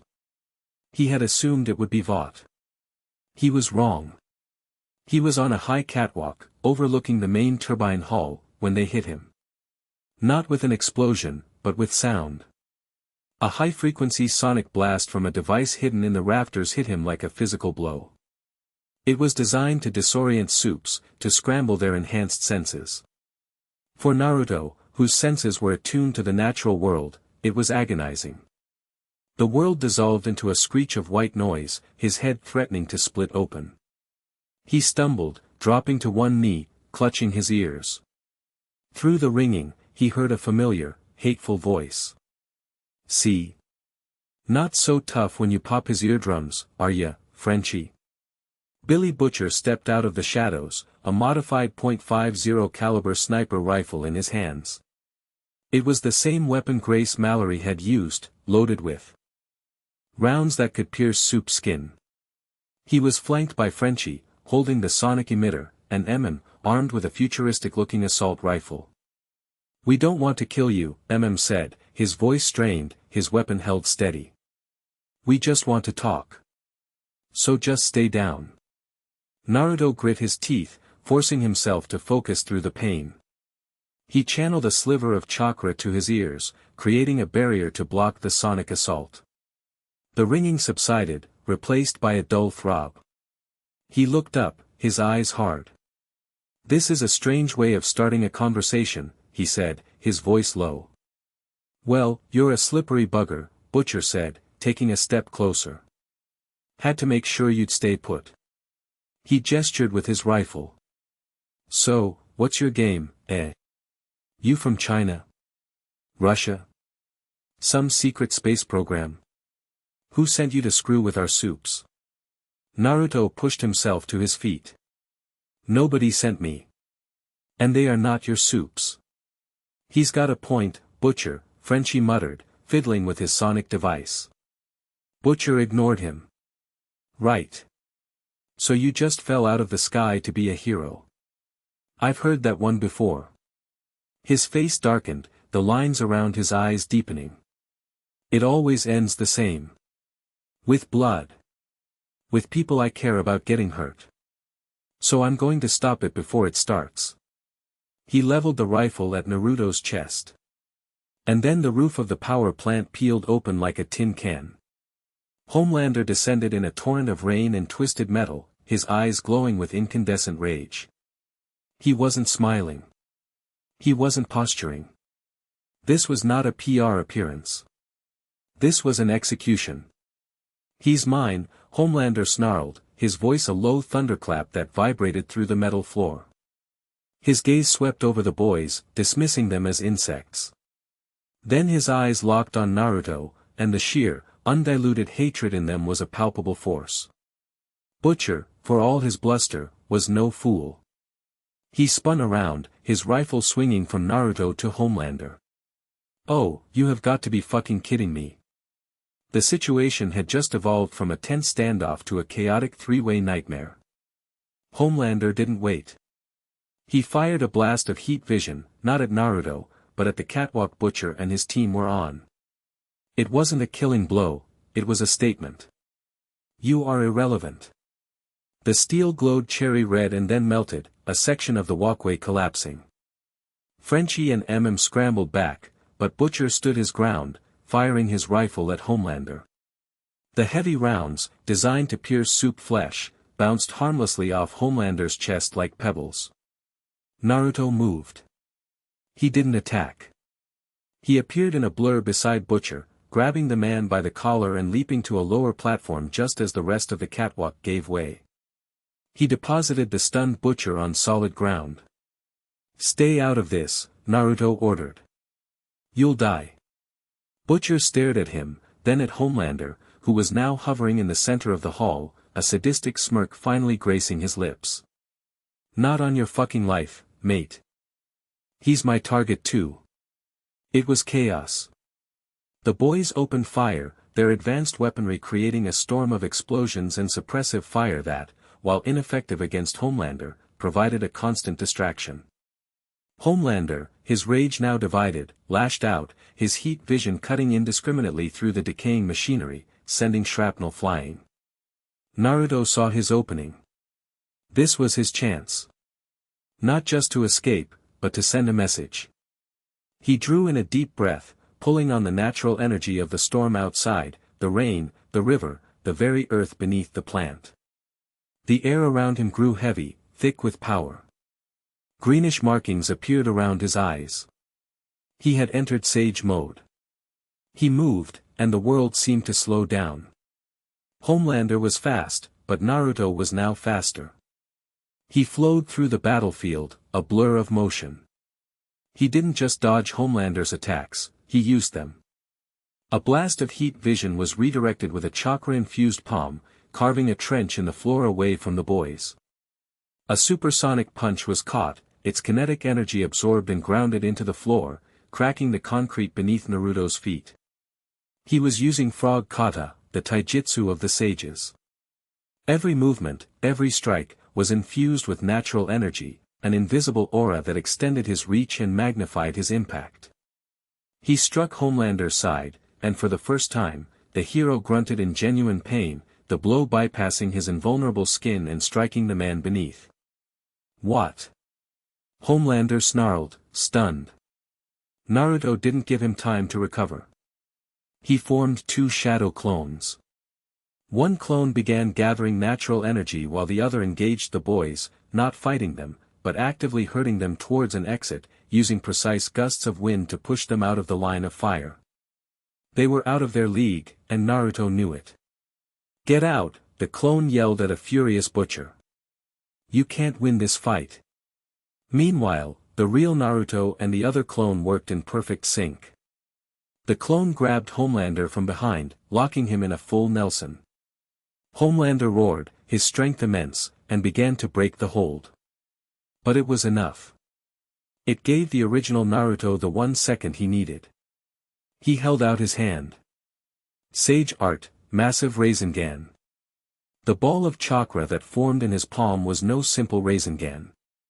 It was a churning, roaring vortex of power the size of a wrecking ball, infused with so much natural energy that it distorted the air around it.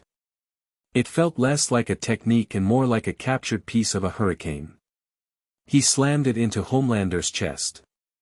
The impact was cataclysmic. There was no gore, no blood. Just a pure, overwhelming transfer of kinetic and spiritual force. Homelander's eyes went wide with shock and pain as the Rasengan ground against him. It wasn't cutting him, it was disintegrating his invulnerability on a molecular level. His suit shredded, his skin bruised and burned. With a final, explosive pulse, the Rasengan launched him. Homelander became a missile. He shot backwards through the far wall of the power plant, a streak of red and blue against the stormy sky. He careened for what felt like miles, skipping off the surface of the nearby river like a stone before crashing into the opposite bank in a plume of mud and steam. The power plant fell silent, the only sound the drumming of the rain on the broken roof. The boys stared in stunned silence at the gaping, Homelander-shaped hole in the wall. Frenchie made a sign of the cross. MM's jaw was on the floor. Butcher just stared at Naruto, who stood panting, the sage markings fading from his eyes. He had just witnessed the impossible. He had seen someone not just fight Homelander, but utterly dominate him. Before anyone could speak, Naruto glanced towards the river, his senses telling him that Homelander was already stirring, his rage now reaching supernova levels. This was not a fight he could win through attrition. He had made his point. He gave Butcher one last, hard look. A look that said, "You chose the wrong enemy." Then, he blurred, vanishing into the rain-soaked darkness of the ruined plant. He was gone. Butcher was left standing in the wreckage, his entire worldview shattered.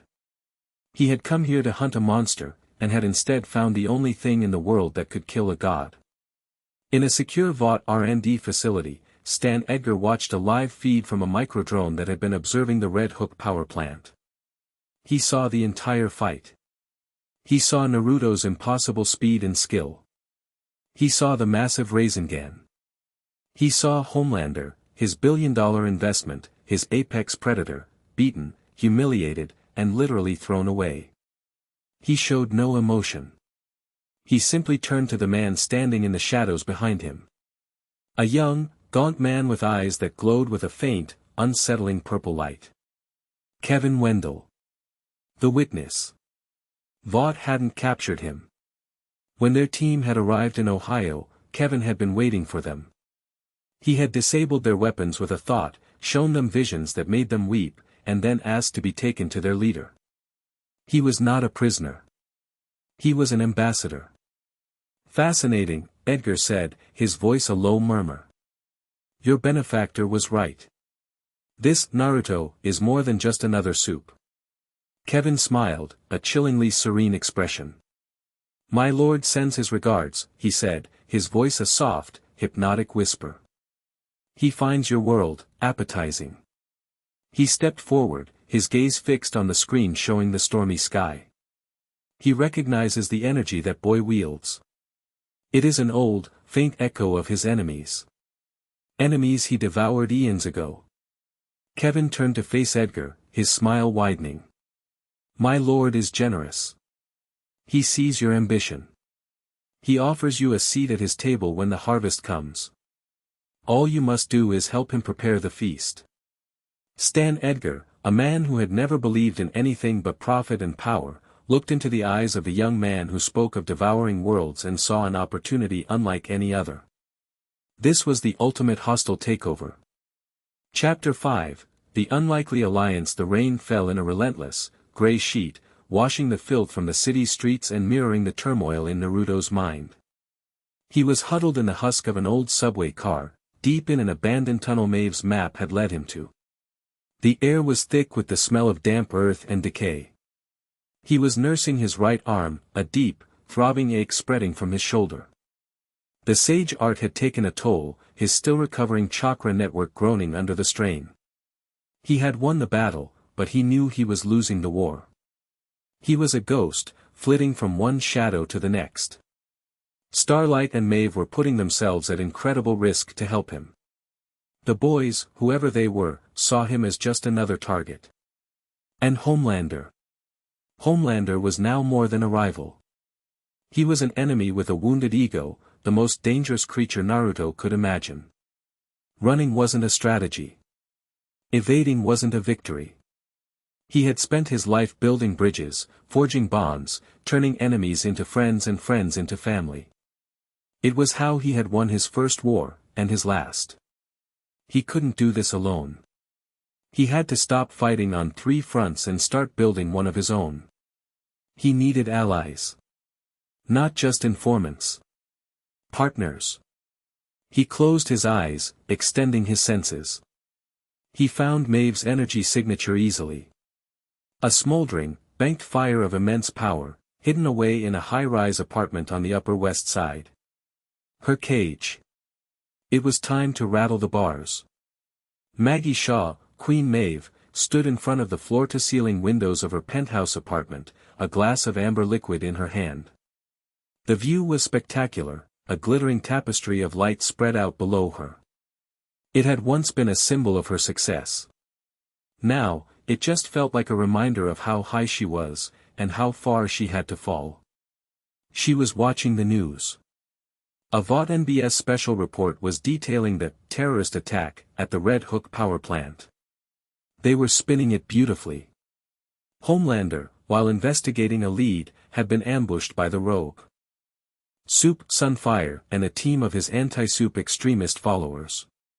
Despite the surprise attack, Homelander had bravely fought them off, sustaining minor injuries in the process. The report ended with a shot of Homelander, his arm in a pristine white sling, waving to a crowd of adoring fans outside a VOT hospital, a somber, heroic look on his face. The lie was so audacious, so complete, that Maggie almost had to admire it. She had seen the raw satellite feed before Edgar's team had scrubbed it. She had seen the massive Rasengan. She had seen Homelander get swatted out of the sky like a fly. Minor injuries. Right. The VOT medical team had spent 6 hours resetting his shattered collarbone and treating third-degree friction burns across his entire chest. He hadn't been injured like that since, ever. A faint sound, a whisper of displaced air, made her turn from the window. He was standing in the middle of her living room, rain dripping from his tattered clothes onto the priceless antique rug. He wasn't menacing. He wasn't threatening. He just was. The doorman is usually more attentive, she said, her voice dry, reaching for the practiced sarcasm that was her shield. She took a slow sip of her drink. The doorman is having a very vivid dream about winning the lottery, Naruto said, his voice quiet. He had used a simple genjutsu, a low-level illusion that wouldn't cause any harm. We need to talk. There's nothing to talk about, she said, turning her back on him, gesturing at the TV. The official story is out. You're the bad guy, he's the hero. End of story. You should be running. Getting out of the country. I'm done running, he said. He took a step closer. She could feel the weariness coming off him in waves, but beneath it, there was a core of unbending steel. I saw you at the festival. You fought. Not for Vought. Not for the cameras. You fought for her. For the people who were trapped. I was bored, she scoffed, topping up her glass from a crystal decanter. No, you weren't, he said, his voice cutting through her defenses. You were alive. For the first time in a long time, maybe. He was standing beside her now, his reflection a dark, solid shape next to her own in the vast window. That's the person I need to talk to. The warrior. Not the queen. Maggie fell silent. He saw her. He didn't just see her power or her fame. He saw the fighter she had been, the hero she had buried under a mountain of booze and cynicism. It was unnerving. It was terrifying. It was intoxicating. What do you want from me, kid? She asked, her voice softer now, the sarcasm gone. You want me to be your mole? Feed you intel? I'm already doing that. No, he said, shaking his head. I don't want a mole. I want a partner. I want you to help me save this world from itself. He gestured out the window. From Vought. From Homelander. From the people who think heroes are just something to be bought and sold. He met her eyes in the reflection. I can't do it alone. I'm strong, but I don't know this world. You do. You know their weaknesses, their protocols. You know where the bodies are buried. The sheer, insane bravery of his request hung in the air between them. He wasn't just asking her to betray Vought. He was asking her to help him burn it to the ground. It was a suicide mission. It was everything she had secretly dreamed of for a decade. You have no idea what you're asking, she whispered. Homelander, if he finds out, he won't just kill me. He'll make me watch as he kills everyone I've ever cared about. He'll take his time. Then we stop him before he gets the chance, Naruto said, his voice filled with a simple, powerful certainty. I'm not asking you to fight him alone. I'm asking you to fight with me. He wasn't appealing to her heroism. He was appealing to her strength. He wasn't asking her to be a symbol. He was asking her to be a soldier. She looked at her reflection, at the tired, drunk woman staring back at her. Then she looked at his. A young man from another world, impossibly powerful, impossibly idealistic, yet weighed down by a sorrow she recognized. He wasn't a god. He was just a man, trying to do the right thing in a world gone wrong. And he was asking for her help. She drained her glass in one long swallow, the burn of the whiskey clarifying her thoughts. She set the glass down on the marble bar with a decisive click. They have a facility, she said, not looking at him. A black site. It's not on any official records. It's where they take their mistakes. Soups who go wrong, experiments that are too messy. They call it the farm. She finally turned to face him, her eyes clear and focused for the first time all night. You want to hurt them? That's where you start. It was a yes. A terrifying, liberating, world-ending yes. Finding Butcher's base was harder. Maeve's information was a starting point, a name, the boys, and a vague operational area in Flatiron. Naruto had to rely on his own skills. He spent hours as a ghost in the machine, a shadow on the wall, listening, observing, following the faintest of whispers. He finally tracked Frenchie to a black market electronics dealer, then followed him back to a grimy, unassuming pawn shop. Beneath it, his senses told him, was a hidden bunker, shielded from electronic surveillance. He didn't sneak in. He walked through the front door. The reaction was instantaneous. A bell chimed. Butcher, who was behind the counter polishing a tarnished silver locket, looked up. His eyes widened, then narrowed into slits of pure hatred. He reached under the counter. "Don't," Naruto said, his voice calm. He held his hands up, palms open. "I'm not here to fight." "Yeah, well, I am," Butcher snarled, pulling out a sawed-off shotgun. From the back room, Frenchie and emerged, weapons raised. They had him surrounded, 3 guns pointed at his chest in the cramped, dusty shop. "Last time we met, you were trying to shoot me," Naruto said, his gaze fixed on Butcher. "And I saved your life. We had you banged to rights before your boyfriend showed up." Butcher retorted. "You had a gun pointed at a man you didn't understand," Naruto corrected him. "And you were about to be vaporized. I stopped that from happening." He slowly lowered his hands. "I am not your enemy. Any cunt with powers is my enemy," Butcher said, his finger tightening on the trigger. "Then you're a fool," Naruto said, his voice sharp, losing a fraction of its calm. "You think Homelander is the problem? He's not. He's a symptom. The disease is Vought. The idea that power can be bottled up and sold. The corruption that lets men like him do whatever they want because they have a good PR team." He took a step forward, the muzzles of the guns tracking him. He didn't flinch. "I've met men like you," he said, his eyes boring into Butcher's. "Men who have lost everything. Who let their pain and their hate consume them until it's the only thing they have left. It turns them into monsters, just like the ones they hunt." He paused, letting the words sink in. "I know what Homelander is. But I also know there's a fever coming for this world, something far worse than him. I felt a piece of it in that power plant. A darkness that wants to devour everything. And if we are busy fighting each other, it will burn us all to ash." His words, raw and filled with a conviction that was impossible to fake, gave them pause. Frenchie lowered his weapon slightly. Looked at Butcher, a question in his eyes. Butcher was unmoved. "Nice speech. You been practicing that? You can take your 'darkness is coming' bullshit and shove it up your arse. All I care about is putting that blonde cunt in the ground. And if you're in my way, I'll put you in the ground with him." Naruto sighed. He had tried reason.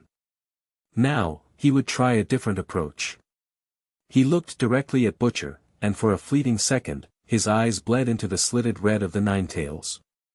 He didn't activate a cloak, didn't flare his chakra. He just let a sliver of Kurama's ancient, predatory intent leak out. The temperature in the room dropped. The air grew thick, heavy with a primal sense of dread. Butcher, a man who feared nothing, felt a cold knot of pure animal terror tighten in his gut. His instincts, the ones that had kept him alive for years, were screaming at him that he was no longer the predator in the room. He was prey. "I could kill you before your brain registered the thought," Naruto said, his voice a low, dangerous whisper. The red faded from his eyes, leaving them clear blue again. The oppressive feeling vanished. "But I won't. Because your hate, your skills, they're a weapon. And right now, you're pointing it at the wrong target. I'm offering you a chance to aim it at the right one." He deactivated his power completely, leaving himself vulnerable, an act of trust that was more powerful than any threat. "I know where Vought keeps its secrets. A place called the farm. I'm going there. You can either help me, or you can stay here and polish your guns while the real monsters laugh at you from their towers." He turned and walked toward the door. "The choice is yours."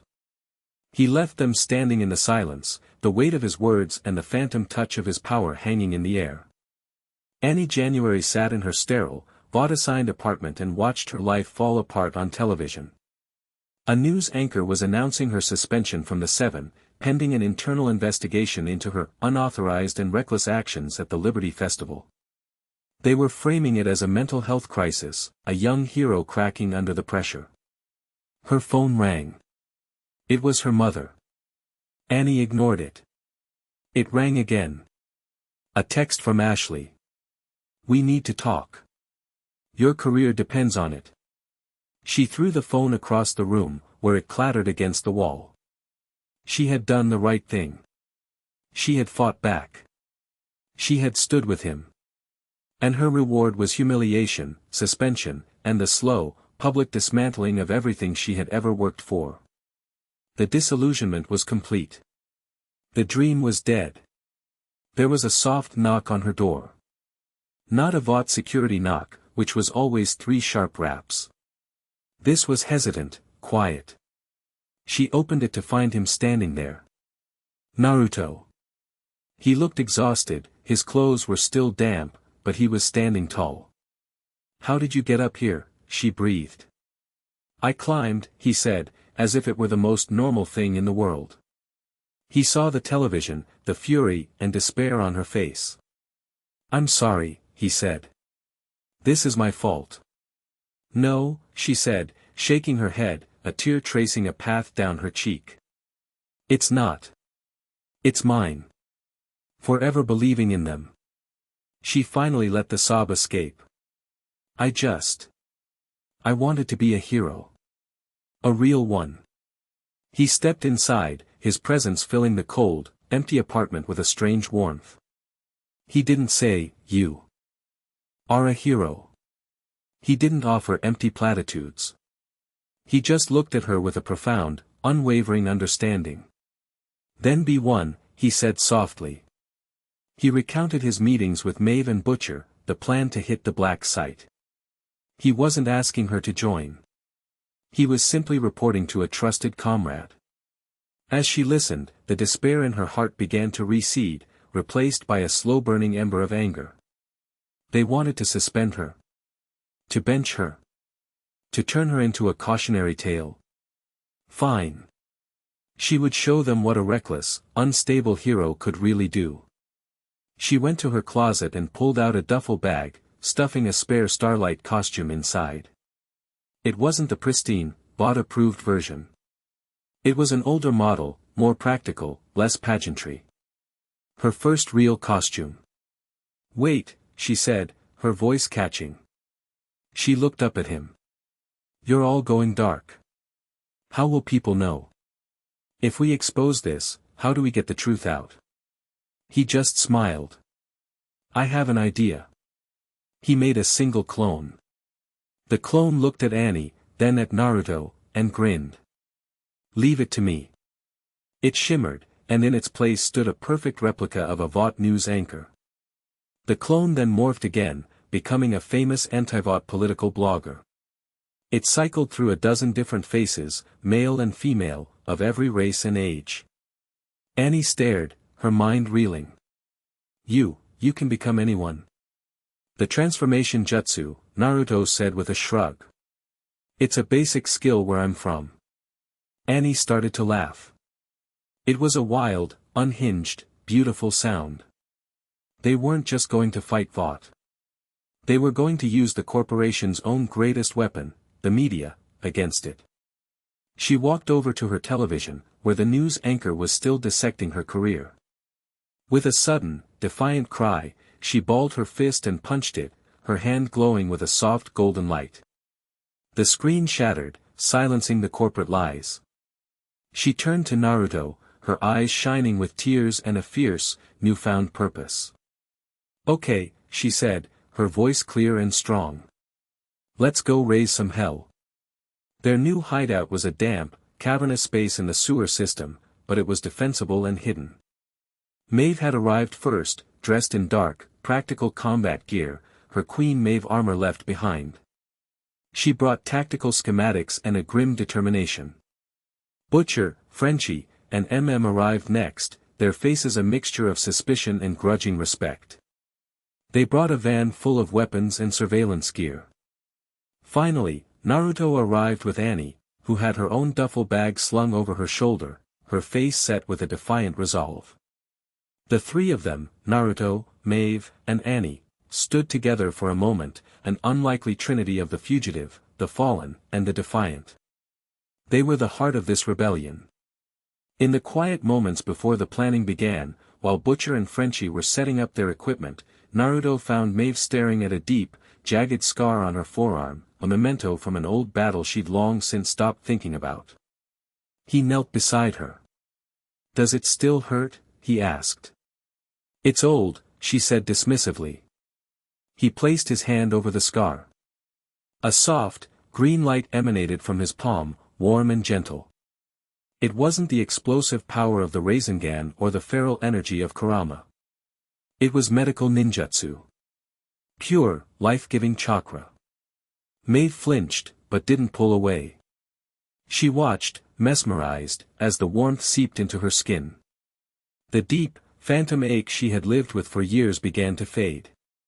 The scar tissue itself seemed to soften. It was an act of profound, unexpected gentleness. It was a kindness she hadn't experienced in years, and it breached her defenses more effectively than any weapon could. A single, silent tear escaped and traced a path down her cheek. She didn't bother to wipe it away. Later, as they were all gathered around a flickering lantern, their faces illuminated in the dark, Annie found Naruto sitting alone, staring at the flow of water through the channel. "Are you okay?" she asked. Softly. He looked up, and for a moment, she saw the immense weight he was carrying. "I miss my home," he confessed, his voice barely a whisper. "My friends. The smell of the ramen stand in my village. I don't know if I'll ever see it again." She sat down beside him, their shoulders almost touching. She didn't offer false hope. She just listened. "Tell me about it," she said. And he did. He told her about Konoha, a village hidden in the leaves. He told her about his loud, brash younger self, his dream of becoming the village leader, the Hokage. He told her about his teachers, his rivals, the bonds forged in battle and blood. He spoke, and she listened, and in the dark, damp sewer, a world away from everything they had ever known, they found a shared sanctuary in their vulnerability. It wasn't a choice. It wasn't a competition. Standing shoulder to shoulder were a woman who had forgotten how to feel and a woman who had been told her feelings were a liability. And between them was a man who saw both of them, not as a queen or a sidekick, but as warriors, as equals, as partners.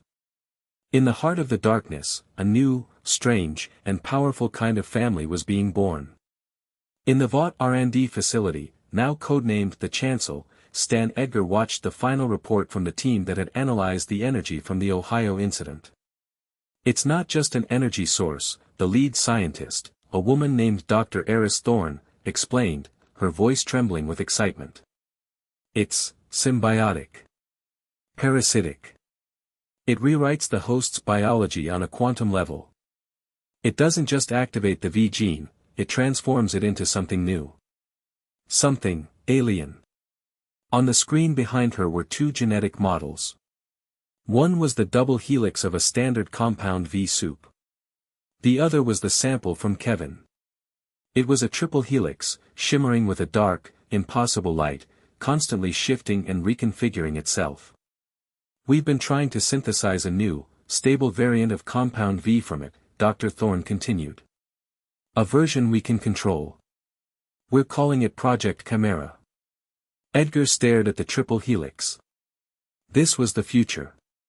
A power not just given, but one that consumed and remade. A power that could be loyal, programmable. An army of new gods, loyal only to Vought. And to their new, silent partner.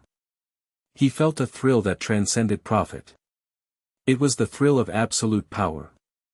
The harvest was coming. And Vought International would be holding the scythe. Chapter 6, The Chimera Project. The farm wasn't a farm. It was a cancer, a tumor of concrete and steel buried deep beneath 1,000 acres of pristine, Vought-owned forest in upstate New York. From the air, it was nothing but trees and a single, automated security checkpoint on a private road. On Maeve's stolen schematics, it was a multi-level subterranean facility, a place where Vought's brand-damaging mistakes were sent to be studied, dissected, and forgotten. A place where supes who were too unstable, too grotesque, or too defiant for the public eye simply ceased to exist. Entry is the hard part, Maeve said, her voice a low murmur. She, Naruto, Annie, and the boys were huddled in the back of a stolen plumbing van parked in a muddy ditch 2 miles from the perimeter.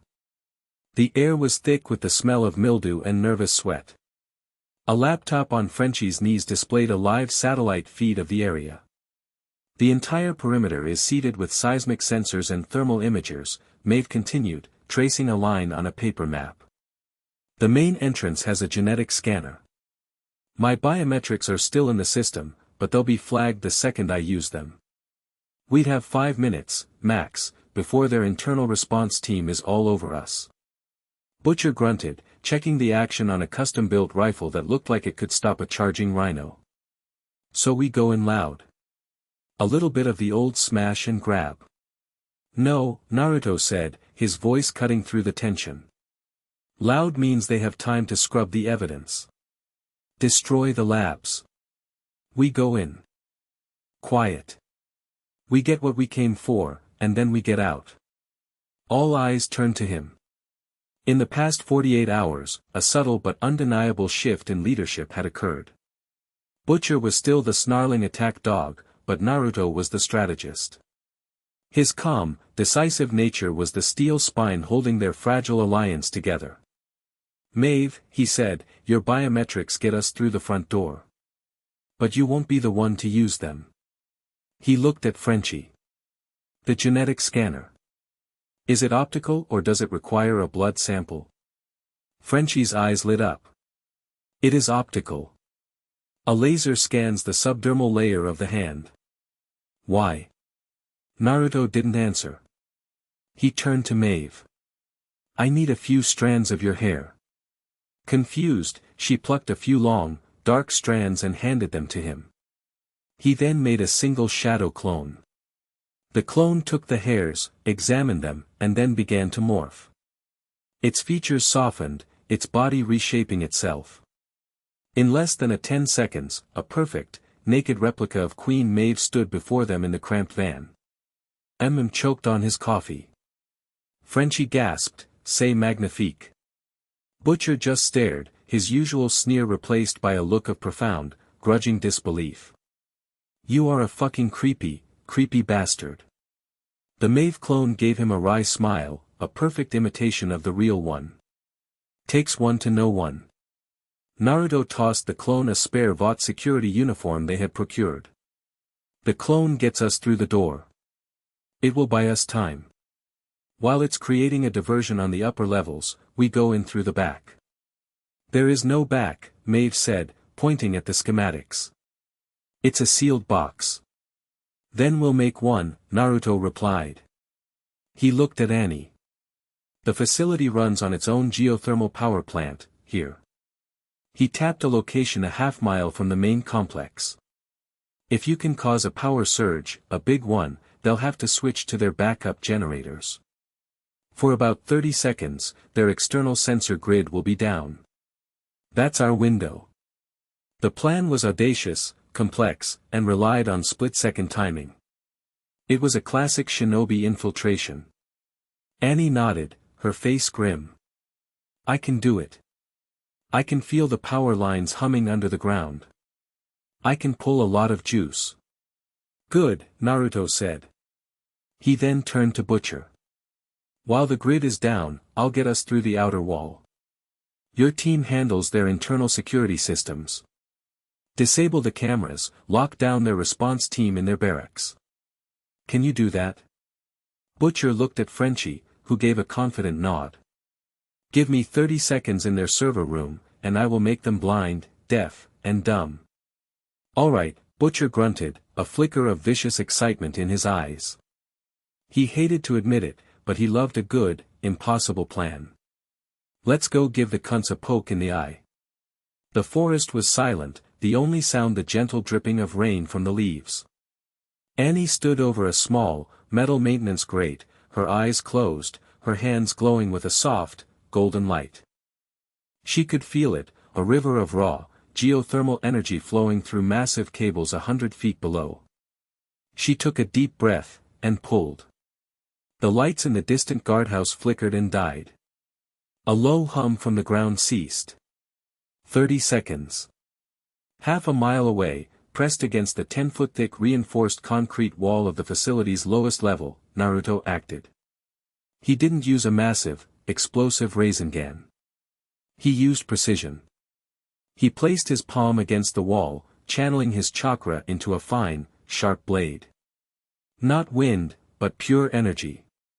He traced a perfect circle, 10 feet in diameter, his hand moving with the speed and grace of a master calligrapher. The concrete didn't explode. It simply dissolved along the line he drew, turning to dust. With a final push, a perfect, circular slab of concrete slid inward, revealing a dark, humming corridor beyond. "Go," he whispered. The boys scrambled through the opening, Frenchie already holding a device that looked like a high-tech spider. He slapped it on the wall, and it scurried off, following the wiring into the darkness. Maeve followed, a pair of wicked-looking combat knives in her hands. Naruto and Annie were the last ones through, Naruto pushing the concrete plug back into place, leaving a nearly invisible seam. They were in. The air was cold, sterile, and smelled of antiseptic and something else, something metallic and vaguely like cooked meat. It was the smell of a slaughterhouse. "Server room is 2 corridors down," Frenchie whispered, his eyes glued to a tablet. "Their systems are rebooting. I have 15 seconds." They moved like wraiths through the pristine white corridors. They reached the server room just as Frenchie's tablet beeped. "The barracks are locked down. They will not be able to open the doors for at least 20 minutes. And, voila. The cameras are now on a loop showing an empty hallway. But their victory was short-lived. A heavy metal door at the end of the hall slid open. A Vought scientist in a lab coat stumbled out, his eyes wide with terror, a bloody stump where his left arm should have been. "It's out," he screamed, his voice a terrified shriek. "Code Chimera. It's out." Before anyone could react, a shape lunged from the darkness of the laboratory behind him. It was impossibly fast. It was a blur of mismatched limbs and raw, exposed muscle. A long, chitinous arm, like that of a giant insect, shot out and impaled the scientist, lifting him off the ground before flinging him against the far wall with a sickening wet crunch. The creature stepped into the light, and a collective gasp went through the group. It was a monstrosity. It looked like it had been stitched together from the failed nightmares of a mad god. It had the torso of a man, but one arm was a mass of pulsing green tentacles, and the other was the insect-like limb, sharp as a spear. Its legs were digitigrade, like a wolf's, and its face was a horrifying blend of human features and a vertical, mandibled mouth. Patches of its skin shimmered with a dark, oily iridescence, and its eyes, all 3 of them, glowed with the same malevolent purple light as the witness. This was Project Chimera. A fusion of Compound V and the alien energy. Butcher raised his rifle, but Naruto put a hand on his shoulder. "Don't. Gunpowder won't work." Naruto could feel it. The creature's energy was a chaotic, discordant symphony. It was powerful, but it was wrong. It felt like a perversion of the natural energy he used for Sage Mode, twisted and corrupted into something ravenous and unstable. The chimera tilted its head, its 3 eyes focusing on Annie. It let out a chittering sound, and the very air around it seemed to warp. The lights in the corridor flickered and bent, the straight lines of the walls seeming to curve and melt. "It's a reality warper," breathed, his voice filled with dread. Small scale, but, the creature lunged, not at Naruto, but at Annie. It seemed drawn to her light. Maeve moved first. She was a blur of motion, her knives flashing. She was brutally fast and strong, but the creature was faster. It met her attack not with a block, but with an impossible contortion of its body. Its torso seemed to liquefy, flowing around her strikes, before reforming. A tentacled arm lashed out, catching her in the ribs and sending her skidding down the hallway. She hit the wall with a grunt of pain, her knives clattering to the floor. Annie, her fear eclipsed by fury, unleashed a blast of pure light. The beam hit the chimera dead center. For a moment, it shrieked, its body smoking. But then it did something impossible. Its skin shimmered, and it began to absorb the light. The purple glow in its eyes intensified. It feeds on energy. Frenchie yelled. You are making it stronger. The creature, now crackling with stolen power, raised its spear-like arm to finish Maeve. Naruto moved. He wasn't a blur. He was simply there, between the chimera and Maeve, his hand catching the chitinous limb inches from her face. The impact cracked the floor beneath his feet. He looked at the monstrosity, his blue eyes narrowed into chips of ice. He could feel the alien consciousness behind its eyes, the parasitic hunger of the Star Eater. This wasn't just a monster. It was a harbinger.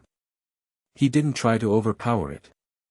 He flowed with its attack, twisting, using its own momentum to spin it around.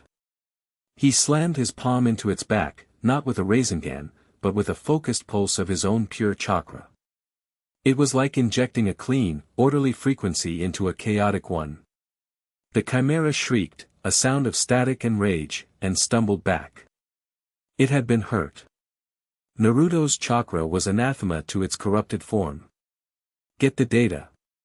Naruto yelled to Butcher. Go. I'll handle this. Butcher hesitated for a split second, then nodded, grabbing his team and sprinting down the corridor toward the main labs. This was no longer their fight. Now, it was just Naruto and the chimera.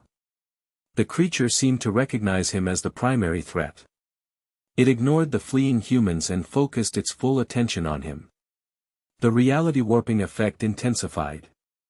The hallway became a nauseating funhouse of twisting perspectives and shifting gravity. Naruto closed his eyes, shutting out the visual chaos.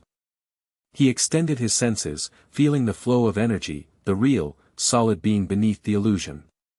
He drew on the natural energy of the earth, the deep, steady hum of the planet, and entered sage mode. The green markings around his eyes appeared, and the world snapped back into focus. He could see the illusion, but he could also see through it, to the stark reality beneath. The chimera was a glass cannon. Immensely powerful, but unstable. A flawed prototype. He charged. The fight was a dizzying, brutal ballet. Naruto was a phantom, his sage-enhanced reflexes allowing him to anticipate the creature's chaotic, unpredictable movements. He moved through the warped reality as if it were solid ground. He didn't use flashy jutsus. He used precise, devastating taijutsu, every strike infused with sage chakra that made the chimera's flesh sizzle and decay. He was a surgeon, dismantling the creature piece by piece. A strike to a knee joint shattered it. A knife hand to the neck severed a crucial nerve cluster, causing the tentacles to go limp. The chimera, wounded and desperate, let out a final, piercing shriek. It began to glow, its body swelling, pulling in all the ambient energy in the facility. It was going to self-destruct, taking the entire level with it. Naruto's eyes widened. He didn't have time to get clear. He formed the hand signs with blinding speed, his clones a distant memory. This had to be him. Sage Art, 6 Paths, Ultra Big Ball Raisin Shuriken. It was a technique he hadn't used since the war. A fusion of his ultimate attacks. A massive Raisin Shuriken, larger than any he had created before, formed in his hand. But this one was different. It didn't just contain wind chakra. It contained the power of all 9-tailed beasts, a gift from his battle with Kaguya, and it was stabilized by the perfect balance of sage energy. It was a spinning vortex of rainbow-colored light, a miniature sun of pure, destructive creation. He didn't throw it. He slammed it directly into the self-destructing chimera. The impact was silent. For a moment, all sound, all light, was sucked into the point of contact. Then, a controlled, directed explosion of immense power erupted, but it went inward, not outward. The Raisin Shuriken didn't just detonate the Chimera, it unraveled it on a subatomic level, grinding its corrupted energy and matter into nothingness. The only thing left was a scorched circle on the floor and the faint smell of ozone. Naruto stood panting, the sage markings fading. The effort had cost him. He felt like he'd run a marathon in 10 seconds. He was deeply, profoundly shaken. He had felt the energy of the Otsutsuki clan in that creature. A bastardized, corrupted version, but it was there. The entity that had thrown him into this world wasn't just coming. It was already here. Its seeds were already planted. Butcher, Frenchie, and returned, their faces pale. Frenchie clutched a hard drive to his chest. "We got it," Butcher said, his voice strained. "We got everything. Experimental logs, genetic sequences, transfer logs." He looked at the spot where the Chimera had been. What the fuck was that thing? Before Naruto could answer, a voice echoed in his mind. It was not a sound. It was a psychic imprint, a residue left behind by the Chimera's demise. It was ancient, cold, and it spoke in a dialect of the Otsutsuki language he barely recognized. "The harvest is coming. The planet will be purified." Naruto staggered, clutching his head, a cold dread washing over him that was far more terrifying than any physical battle. He knew that voice. It was the Star Eater. "Naruto." Annie's voice cut through the psychic static. She and Maeve were helping each other up, bruised but alive. "What is it? What's wrong?" He looked at them, his eyes wide with a horror he couldn't hide. "We need to go," he said, his voice grim. "Now. This is just the beginning." They fled back the way they came, the stolen data their only prize, the chilling psychic message an omen of the apocalyptic storm gathering on the horizon. The farm was just one blighted field.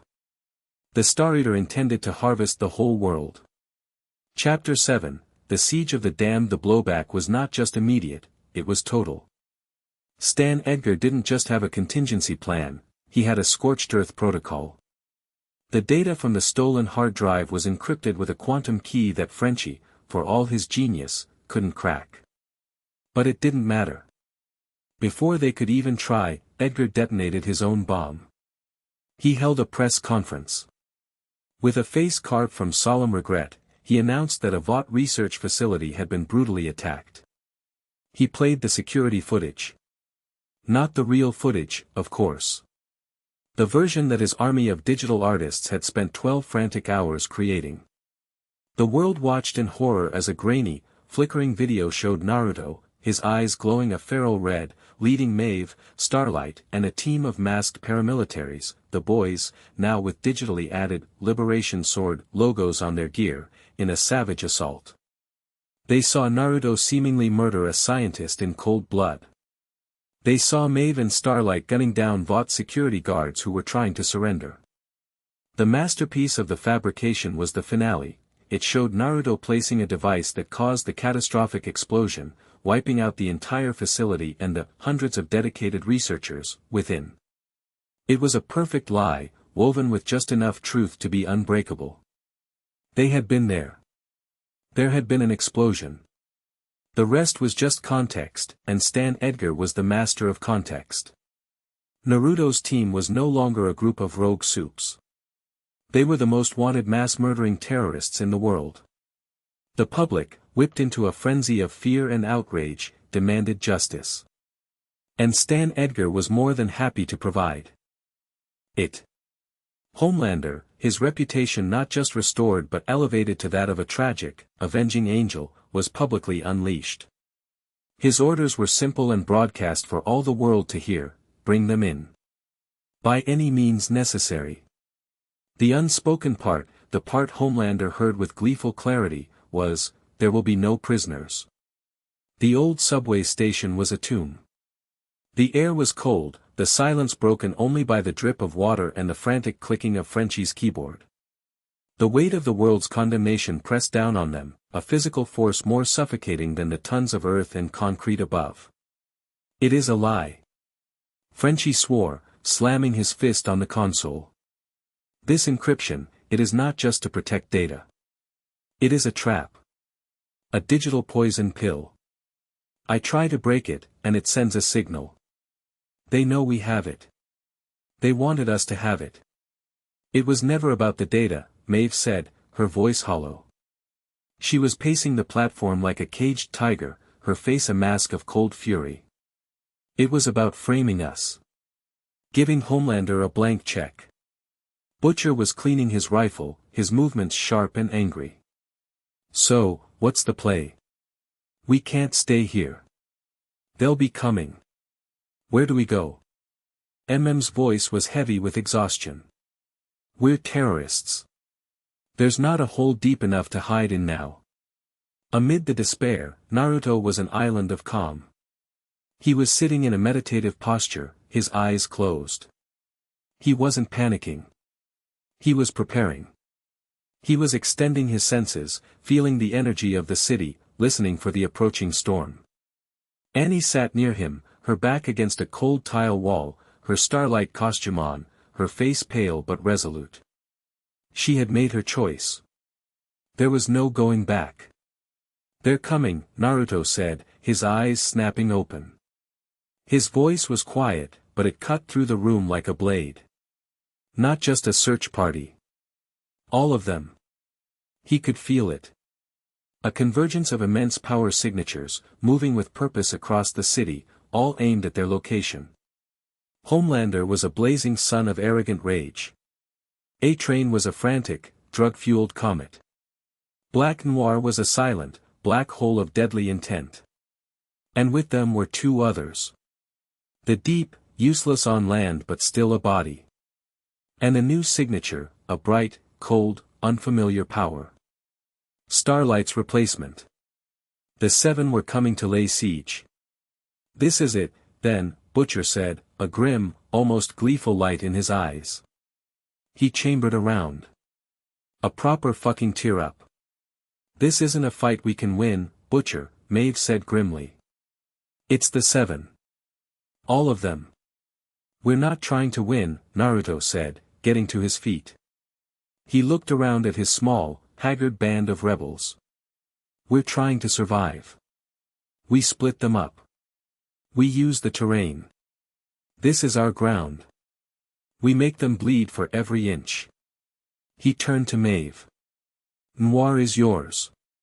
You know him. You know how he moves.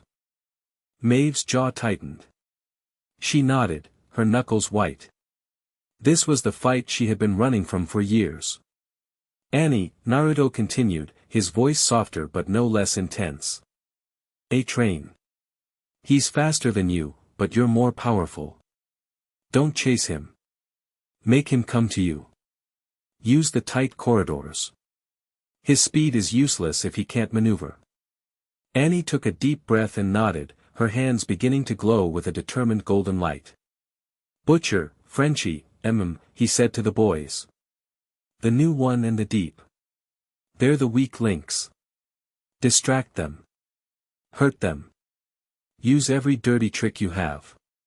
Frenchie, the tunnels are your playground. Rig them. Frenchie grinned, a vicious, creative spark in his eyes. With pleasure. And Homelander? Butcher asked, his gaze locked on Naruto. What about the big boss? Naruto's eyes hardened, a flicker of incandescent gold reflecting in their blue depths. He's mine. The ground above them shook. A deep, resonant boom echoed through the tunnels. The first blow had been struck. The siege had begun. The attack came from two fronts. Homelander, with a contemptuous display of power, simply blasted a hole straight down from the street above, creating a new, rubble-strewn entrance into the main concourse. Simultaneously, A-Train, moving too fast for the eye to see, cleared the debris from the main tunnel entrances, opening a path for the rest of the Seven. Maeve didn't wait. As Black Noir dropped silently into the concourse through the hole Homelander had made, she met him with a flying kick that would have pulverized a truck. It was a declaration. The two silent powerhouses of the Seven, the Queen and the Shadow, were finally at war. Their battle was a thing of brutal, silent efficiency. No taunts, no wasted movements. Just a storm of violence. Noir was a whirlwind of blades and impossibly fast strikes. Maeve was a battering ram of raw power and unbreakable will. They crashed through walls, their blows shaking the very foundations of the station. She fought with a desperate, furious rage, years of pent-up fear and resentment fueling every punch. He fought with the cold, unfeeling precision of a machine. It wasn't a fight, it was an exorcism. Elsewhere, in the labyrinthine maintenance tunnels, Annie put Naruto's plan into action. She stood at a crossroads of 4 narrow corridors, her entire body glowing like a miniature sun, illuminating the oppressive darkness. "Come on, speed freak," she yelled, her voice echoing. "I'm right here." A blue and silver blur shot past the entrance to one corridor. It was A-Train. He was testing her, probing her defenses. He was too fast to hit, a phantom that was there and gone in the same instant. But Annie didn't try to hit him. She just held her ground, a beacon of defiant light. He came again, a blur of motion down the central corridor, aiming to zip past her. This time, she was ready. She didn't fire a beam. She unleashed a blinding, 360-degree pulse of pure light, a flashbang of stellar proportions. A-Train, his senses accustomed to moving at Mach speed, was utterly overwhelmed. The world dissolved into white light.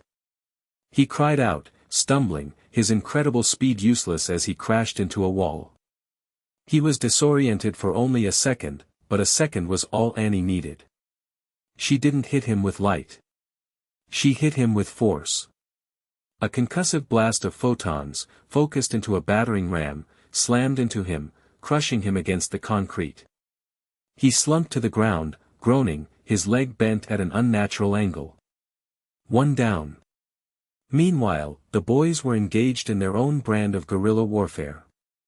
The Deep, laughably out of his element, was the first to fall. Frenchie had rigged a fire suppression system to spray not water, but a concentrated, foul-smelling fish oil.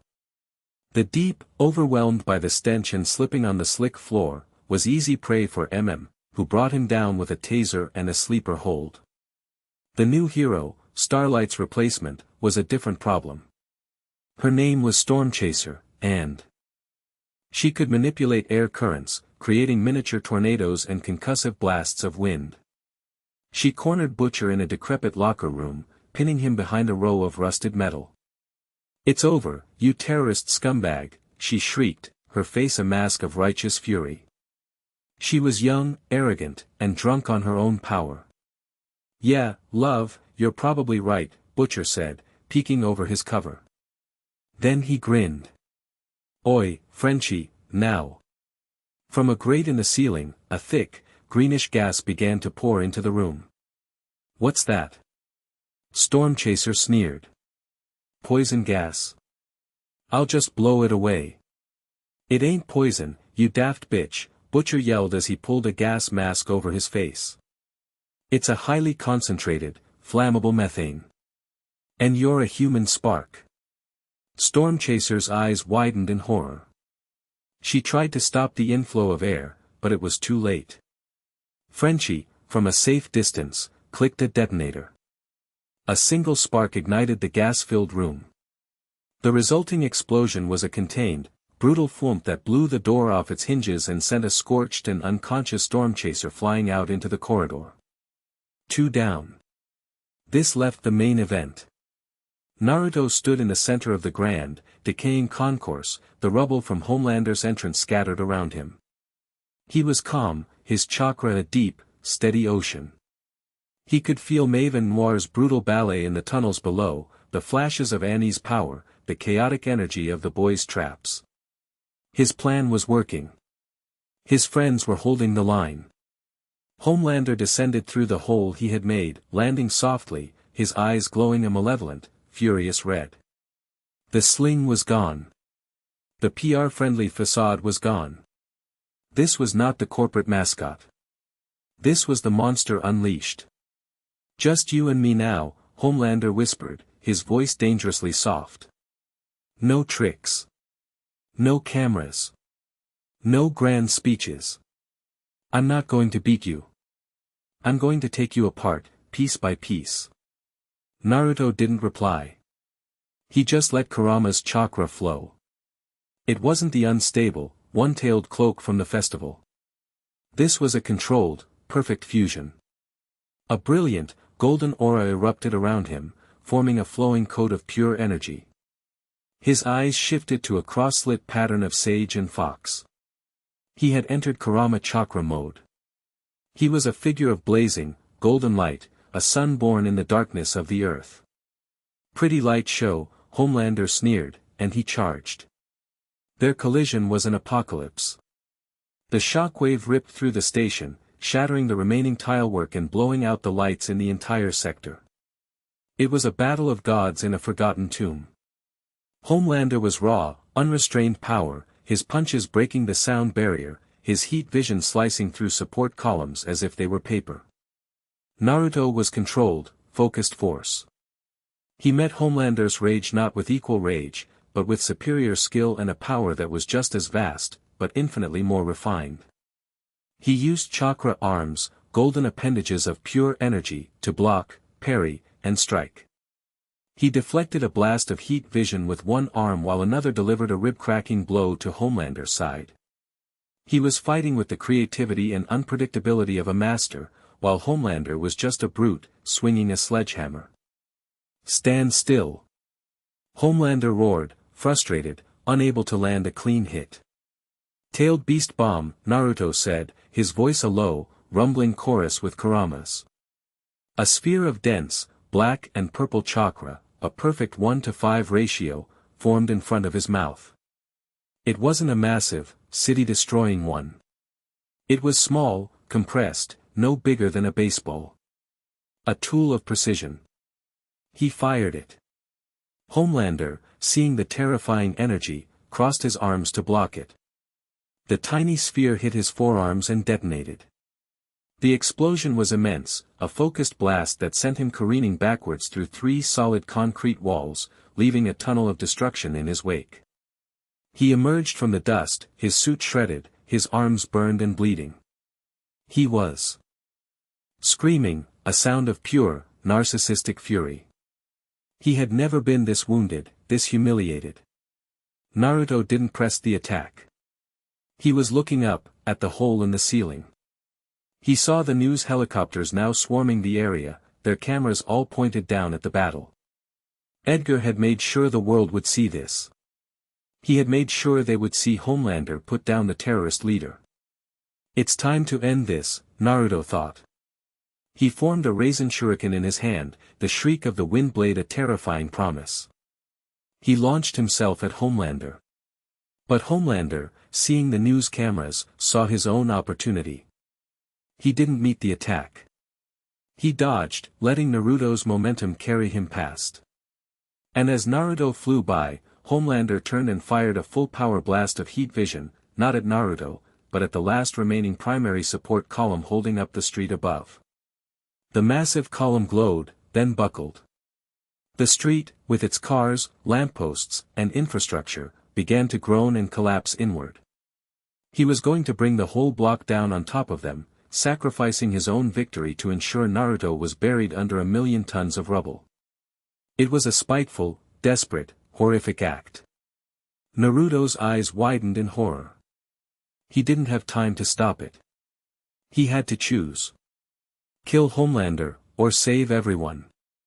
It was never a choice. He dispelled the raisin shuriken. He spun around, facing the collapsing ceiling. He created 1,000 shadow clones in an instant, a golden army that swarmed upwards. "Everyone! Support it," he roared. The clones pressed their hands against the collapsing ceiling, their combined strength straining to hold back the immense weight. But it wasn't enough. Cracks spread through the concrete. Naruto landed in the center of the concourse, planting his feet. He brought his hands together. Massive Rasengan barrage. Dozens of clones appeared beside him, each forming a massive Rasengan. They thrust them upwards, the swirling vortexes of chakra grinding against the falling debris, disintegrating tons of concrete and steel, buying precious seconds. Below, the others had seen what was happening. Maeve, leaving a battered and broken Black Noir, rushed to help, her own immense strength adding to the effort. Annie flew upwards, firing beams of solid light that acted as temporary support struts. But the true damage was done. The station was collapsing. And in the chaos, Homelander, bruised, bleeding, but alive, began to laugh. A wild, unhinged cackle. He had lost the battle, but he had won. Naruto was exposed, his image as a selfless hero broadcast live to the world. A selfless, world-breakingly powerful hero who had just been framed for mass murder. Edgar's narrative was now hopelessly, beautifully complicated. Suddenly, a new presence entered the battlefield. General Wade Eiling, his face a granite mask of determination, rappelled down from one of the news helicopters. He was flanked by a team of soldiers in advanced, exoskeletal armor. Cadmus. This area is now under military jurisdiction, Eiling bellowed, his voice amplified. All hostiles will stand down. His soldiers didn't fire on Homelander. They aimed their strange, futuristic rifles at Naruto, at Maeve, at Annie. The battle was over. The siege had been won. But in its place, a new, far more complicated war had just begun. Surrounded by the wreckage of their sanctuary, bleeding and exhausted, the heroes looked up at the guns of the U.S. military, their faces illuminated by the swarming news lights. They were no longer just fugitives. They were public enemy number one. Chapter 8, The Eye of the Storm. The world didn't know what to think. One day, Naruto Uzumaki was a terrorist who had murdered hundreds. The next, he was a hero who had held up half of a city block to prevent it from collapsing, an act of selfless power witnessed live by millions. The Vought narrative was fractured, the waters hopelessly muddied. Stan Edgar's perfect lie had been undone by an inconvenient truth. This ambiguity was a weapon, and Senator Robert Kelly wielded it with the precision of a master surgeon. He was a political animal, a silver-haired, charismatic independent who had built his career on a platform of anti-corporate rhetoric. The Vought situation was a godsend. He went on every news channel, his voice a calm, reasonable balm on the public's frayed nerves. "We have been fed a story," he said, looking directly into the camera with an earnestness that felt genuine. "A story of heroes and villains, packaged and sold to us by a multi-billion-dollar corporation.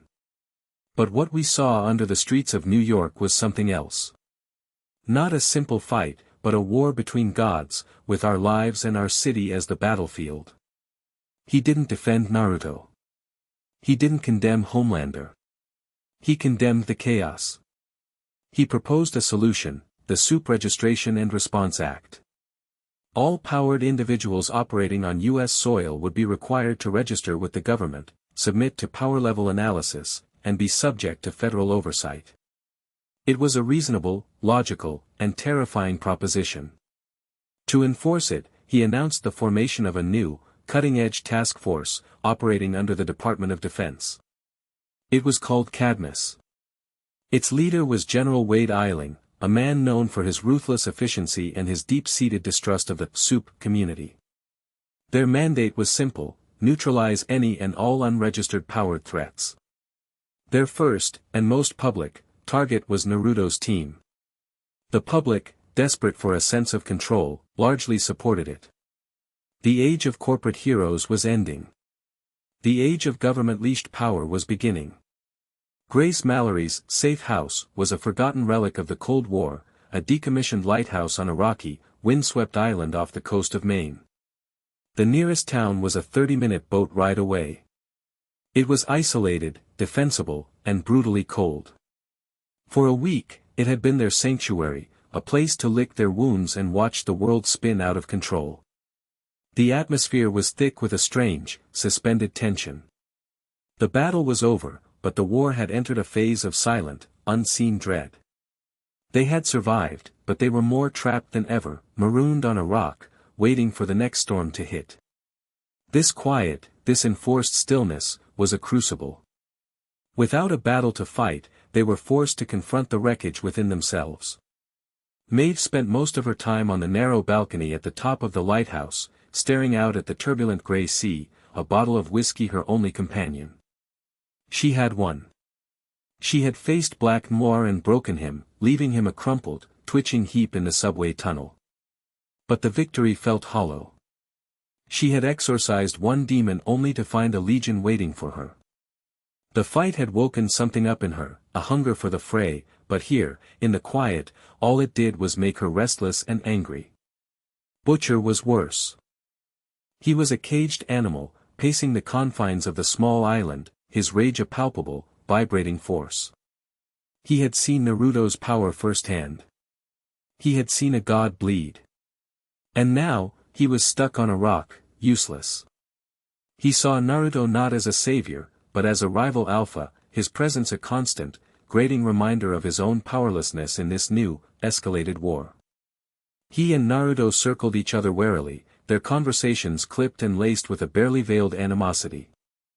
"Heard your boy Homelander got a medal from the president," Butcher grunted one afternoon, finding Naruto meditating on the rocks near the shore. "For bravery during the crisis." "Fucking joke." Naruto didn't open his eyes. "He's a symbol. It's easier to reward a symbol than to fix a problem." "And what are you? A bigger, better symbol?" Butcher sneered. "You think holding up a bit of concrete makes people forget the story they were sold? You're still the monster of the week, mate. Just a more confusing one." "I don't care what they think I am," Naruto said, his voice calm. "I care about what comes next. What comes next is men with guns and fancy tech coming to put us all in a deep, dark hole," Butcher shot back. "And we're sitting here, doing fuck all." He kicked a loose stone into the churning water. "I should be out there hunting him."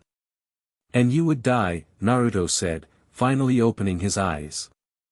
They were clear, holding no anger, only a frank assessment. "You are a skilled hunter of men, Butcher. But he is not a man. Not anymore. And there are worse things than him coming." "You're bloody, Star Eater," Butcher scoffed. "I saw the files. Looks like a bunch of hippy-dippy bullshit to me." "You saw a creature made of mismatched parts absorb a blast of pure light and rewrite reality around it," Naruto countered. "That was a single drop of rain from the coming storm. You can't fight it with guns and anger. You're bringing a knife to a war of souls." Butcher had no response. He just glared, his rage simmering, and stalked away. He couldn't accept a threat he couldn't see, couldn't shoot. He only knew the devil with the flag on his back. In the heart of the storm, the lighthouse's main living area became an unlikely sanctuary. It was here, in the quiet, shared moments, that the true alliance was forged. Maeve came down from her perch one night, her face pale, her hands trembling. She had run out of whiskey. The tremors were not from the cold. She collapsed into a chair by the cold fireplace, her body racked with the violent shudders of withdrawal. Annie rushed to her side, trying to help, but Maeve pushed her away with a snarl. Naruto approached, not with pity, but with a quiet, steady presence. He knelt in front of her, taking her trembling hands in his. "Breathe," he said, his voice a low, calming anchor in her personal hurricane. "Just breathe with me." He didn't lecture her. He didn't judge her. He just sat with her, his own steady breathing a rhythm for her to follow. He channeled a minuscule amount of his calm, life-giving chakra into her, not to heal her, but to soothe the screaming of her nerves. It was a quiet, profound act of empathy. Hours passed. Annie sat with them, keeping a silent vigil. Eventually, the worst of the shaking subsided. Maeve was left hollowed out, exhausted, and for the first time in years, completely sober. She looked at Naruto, her eyes raw and red-rimmed. Why? She whispered, her voice a broken rasp. Because I know what it's like to have a monster inside you, he said softly, his mind flashing back to his own childhood, to the villagers' hatred, to the terrifying power of the fox sealed within him. And I know you can't fight it alone. He stood and walked to the kitchen, returning with a glass of water. He handed it to her. She took it, her hands still shaking slightly. She looked at him, then at Annie, who offered her a small, watery, but genuine smile. In that moment, Maeve felt the ice around her heart. A glacier built over a decade of pain and compromise, begin to crack. She wasn't Queen Maeve, the fallen hero. She was Maggie. And for the first time, she wasn't entirely alone. Later that week, it was Annie who sought the quiet. The weight of her choice, of becoming a fugitive, of her family's frantic, unanswered calls, had settled on her. She found Naruto on the rocks again, but this time he wasn't meditating. He was staring at the horizon, his expression distant and filled with a profound sense of loss. She sat beside him, the cold wind whipping her hair across her face. You miss it, don't you? You're home. He nodded, not taking his eyes off the endless expanse of gray water. More than I can say. What if you can't go back? She asked, her voice barely a whisper. What if this is it? He was silent for a long moment. Then this is it, he said, the simple acceptance in his voice more heartbreaking than any lament. He finally turned to look at her, a sad, wise smile on his face.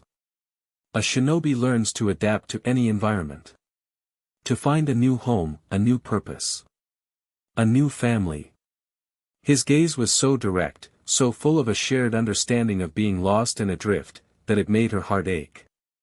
In this strange, impossible man, she had found the hero she had always wanted to be, but she was also finding something more.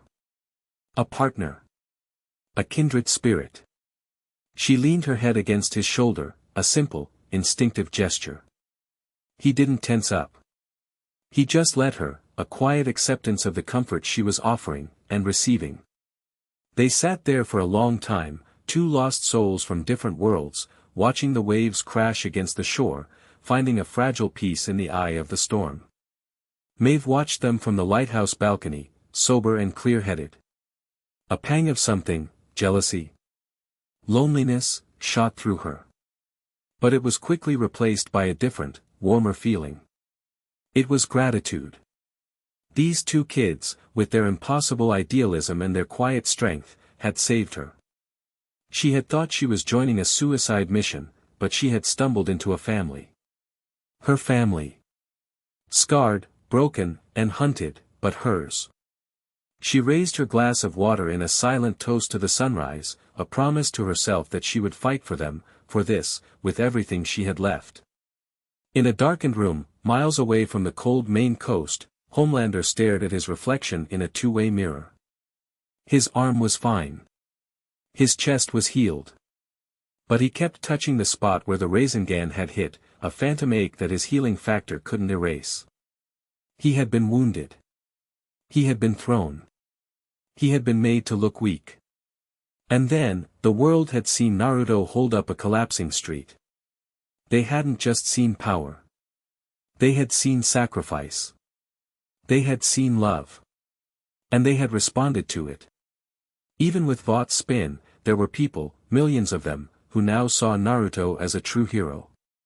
A new poll had his approval rating at a staggering 40%, an impossible number for a declared terrorist. It was a feeling Homelander had never known. Not adoration, which was born of fear and PR. But genuine, earned love. And he hated it. It was an existential threat to his entire being. The door behind him opened. The witness, Kevin Wendell, glided into the room, his eyes glowing faintly. "You are troubled," Kevin said, his voice a soothing whisper. "He's stealing it from me," Homelander snarled, not looking away from his reflection. "The love. The adoration. It should be mine. It's always been mine." "What they feel for him is not what they feel for you," Kevin said, standing beside him. They fear you. They worship you. But they do not love you. You are a king. He is a brother, a father, a friend. A different kind of power. Kevin smiled his serene, chilling smile. But that power can be yours. My Lord can grant it. He can heal not just your body, but the wounds to your soul. He can give you the power to make them love you. To make everyone love you. He placed a hand on Homelander's shoulder. It was cold. My Lord offers you ascension, Kevin whispered. Power beyond your imagining. Enough to crush the Sunfire hero like an insect. Enough to make this whole world kneel at your feet, not in fear, but in genuine, blissful worship. All you must do is accept him. Accept Amatsu Mikaboshi as your one, true God. Homelander looked at his reflection. He saw the flicker of doubt, the deep, gnawing insecurity that he had hidden his entire life. And he saw the path Kevin was offering. A path to absolute power. The power to erase all doubt. To be truly, and forever, loved. What must I do? Homelander asked, his voice a raw whisper. Kevin's smile widened. You must be broken, so that you may be remade. The first move came not with a bang, but with a quiet, tactical strike. Frenchie had been using his limited, jury-rigged satellite access to monitor their supply lines, a small fishing boat run by an old contact of Mallory's. One morning, the boat was late. Butcher stood on the docks of the nearest town, a cheap burner phone pressed to his ear. He had gone in alone to pick up the supplies. Huey. You there, kid? What's going on? The voice that came back was not Huey Campbell's. It was cold, professional, and utterly calm. Mr. Butcher. This is General Wade Eiling. Your associate is in our custody. He is unharmed. For now. Butcher froze, his blood running cold. We know where you are, Eiling's voice continued, devoid of any emotion. We have the island surrounded. A fleet of attack helicopters, a submarine, and 300 of my best men. But I'm not interested in a slaughter. I'm interested in the asset. Uzumaki. On the island, Naruto, his sage mode active, felt it. The ring of steel closing in around them. The hum of engines beneath the waves. The silent, disciplined energy of hundreds of trained soldiers, all focused on their position. They had been found. Here's the deal, Mr. Butcher, Eiling said.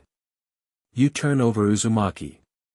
You and the rest of your boys, along with the 2 Vought fugitives, will be taken into custody.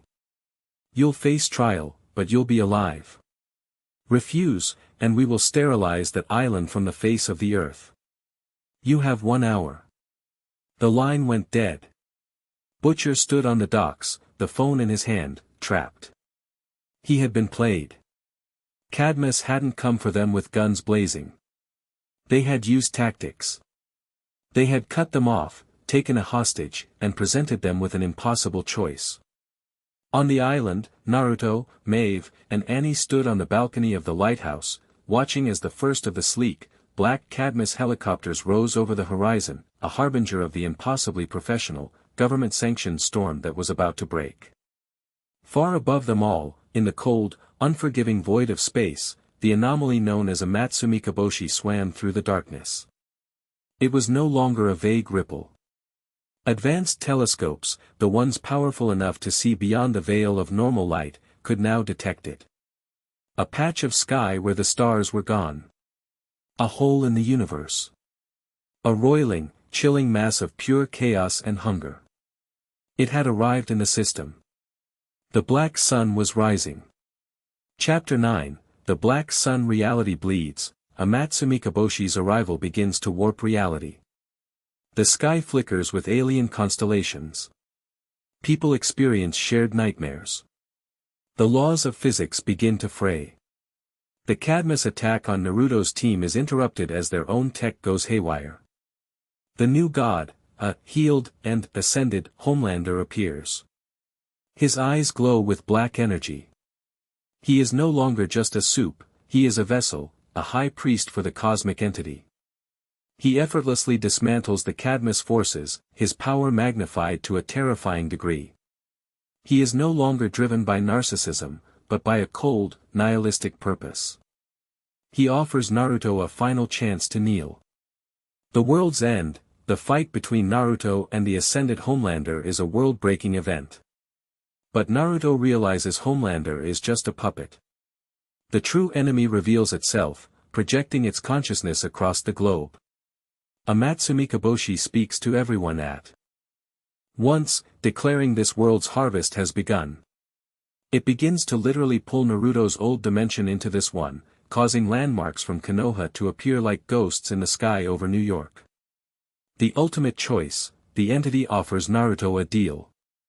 It can restore his world, send him home, and undo his displacement.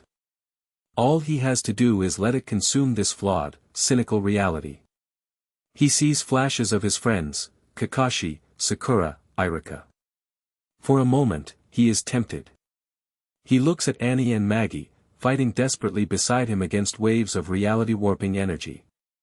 He sees their faces, filled with fear but also with love and defiance. 6 Paths Awakening, he makes his choice. My home is where the people I care about are, he roars. This emotional declaration, this final acceptance of his new life, unlocks his full power. He enters 6 Paths Sage mode, becoming a figure of pure, divine energy, a true counter to the cosmic horror. The end. Thank you for watching this video. Please be sure to subscribe to our channel and like this video.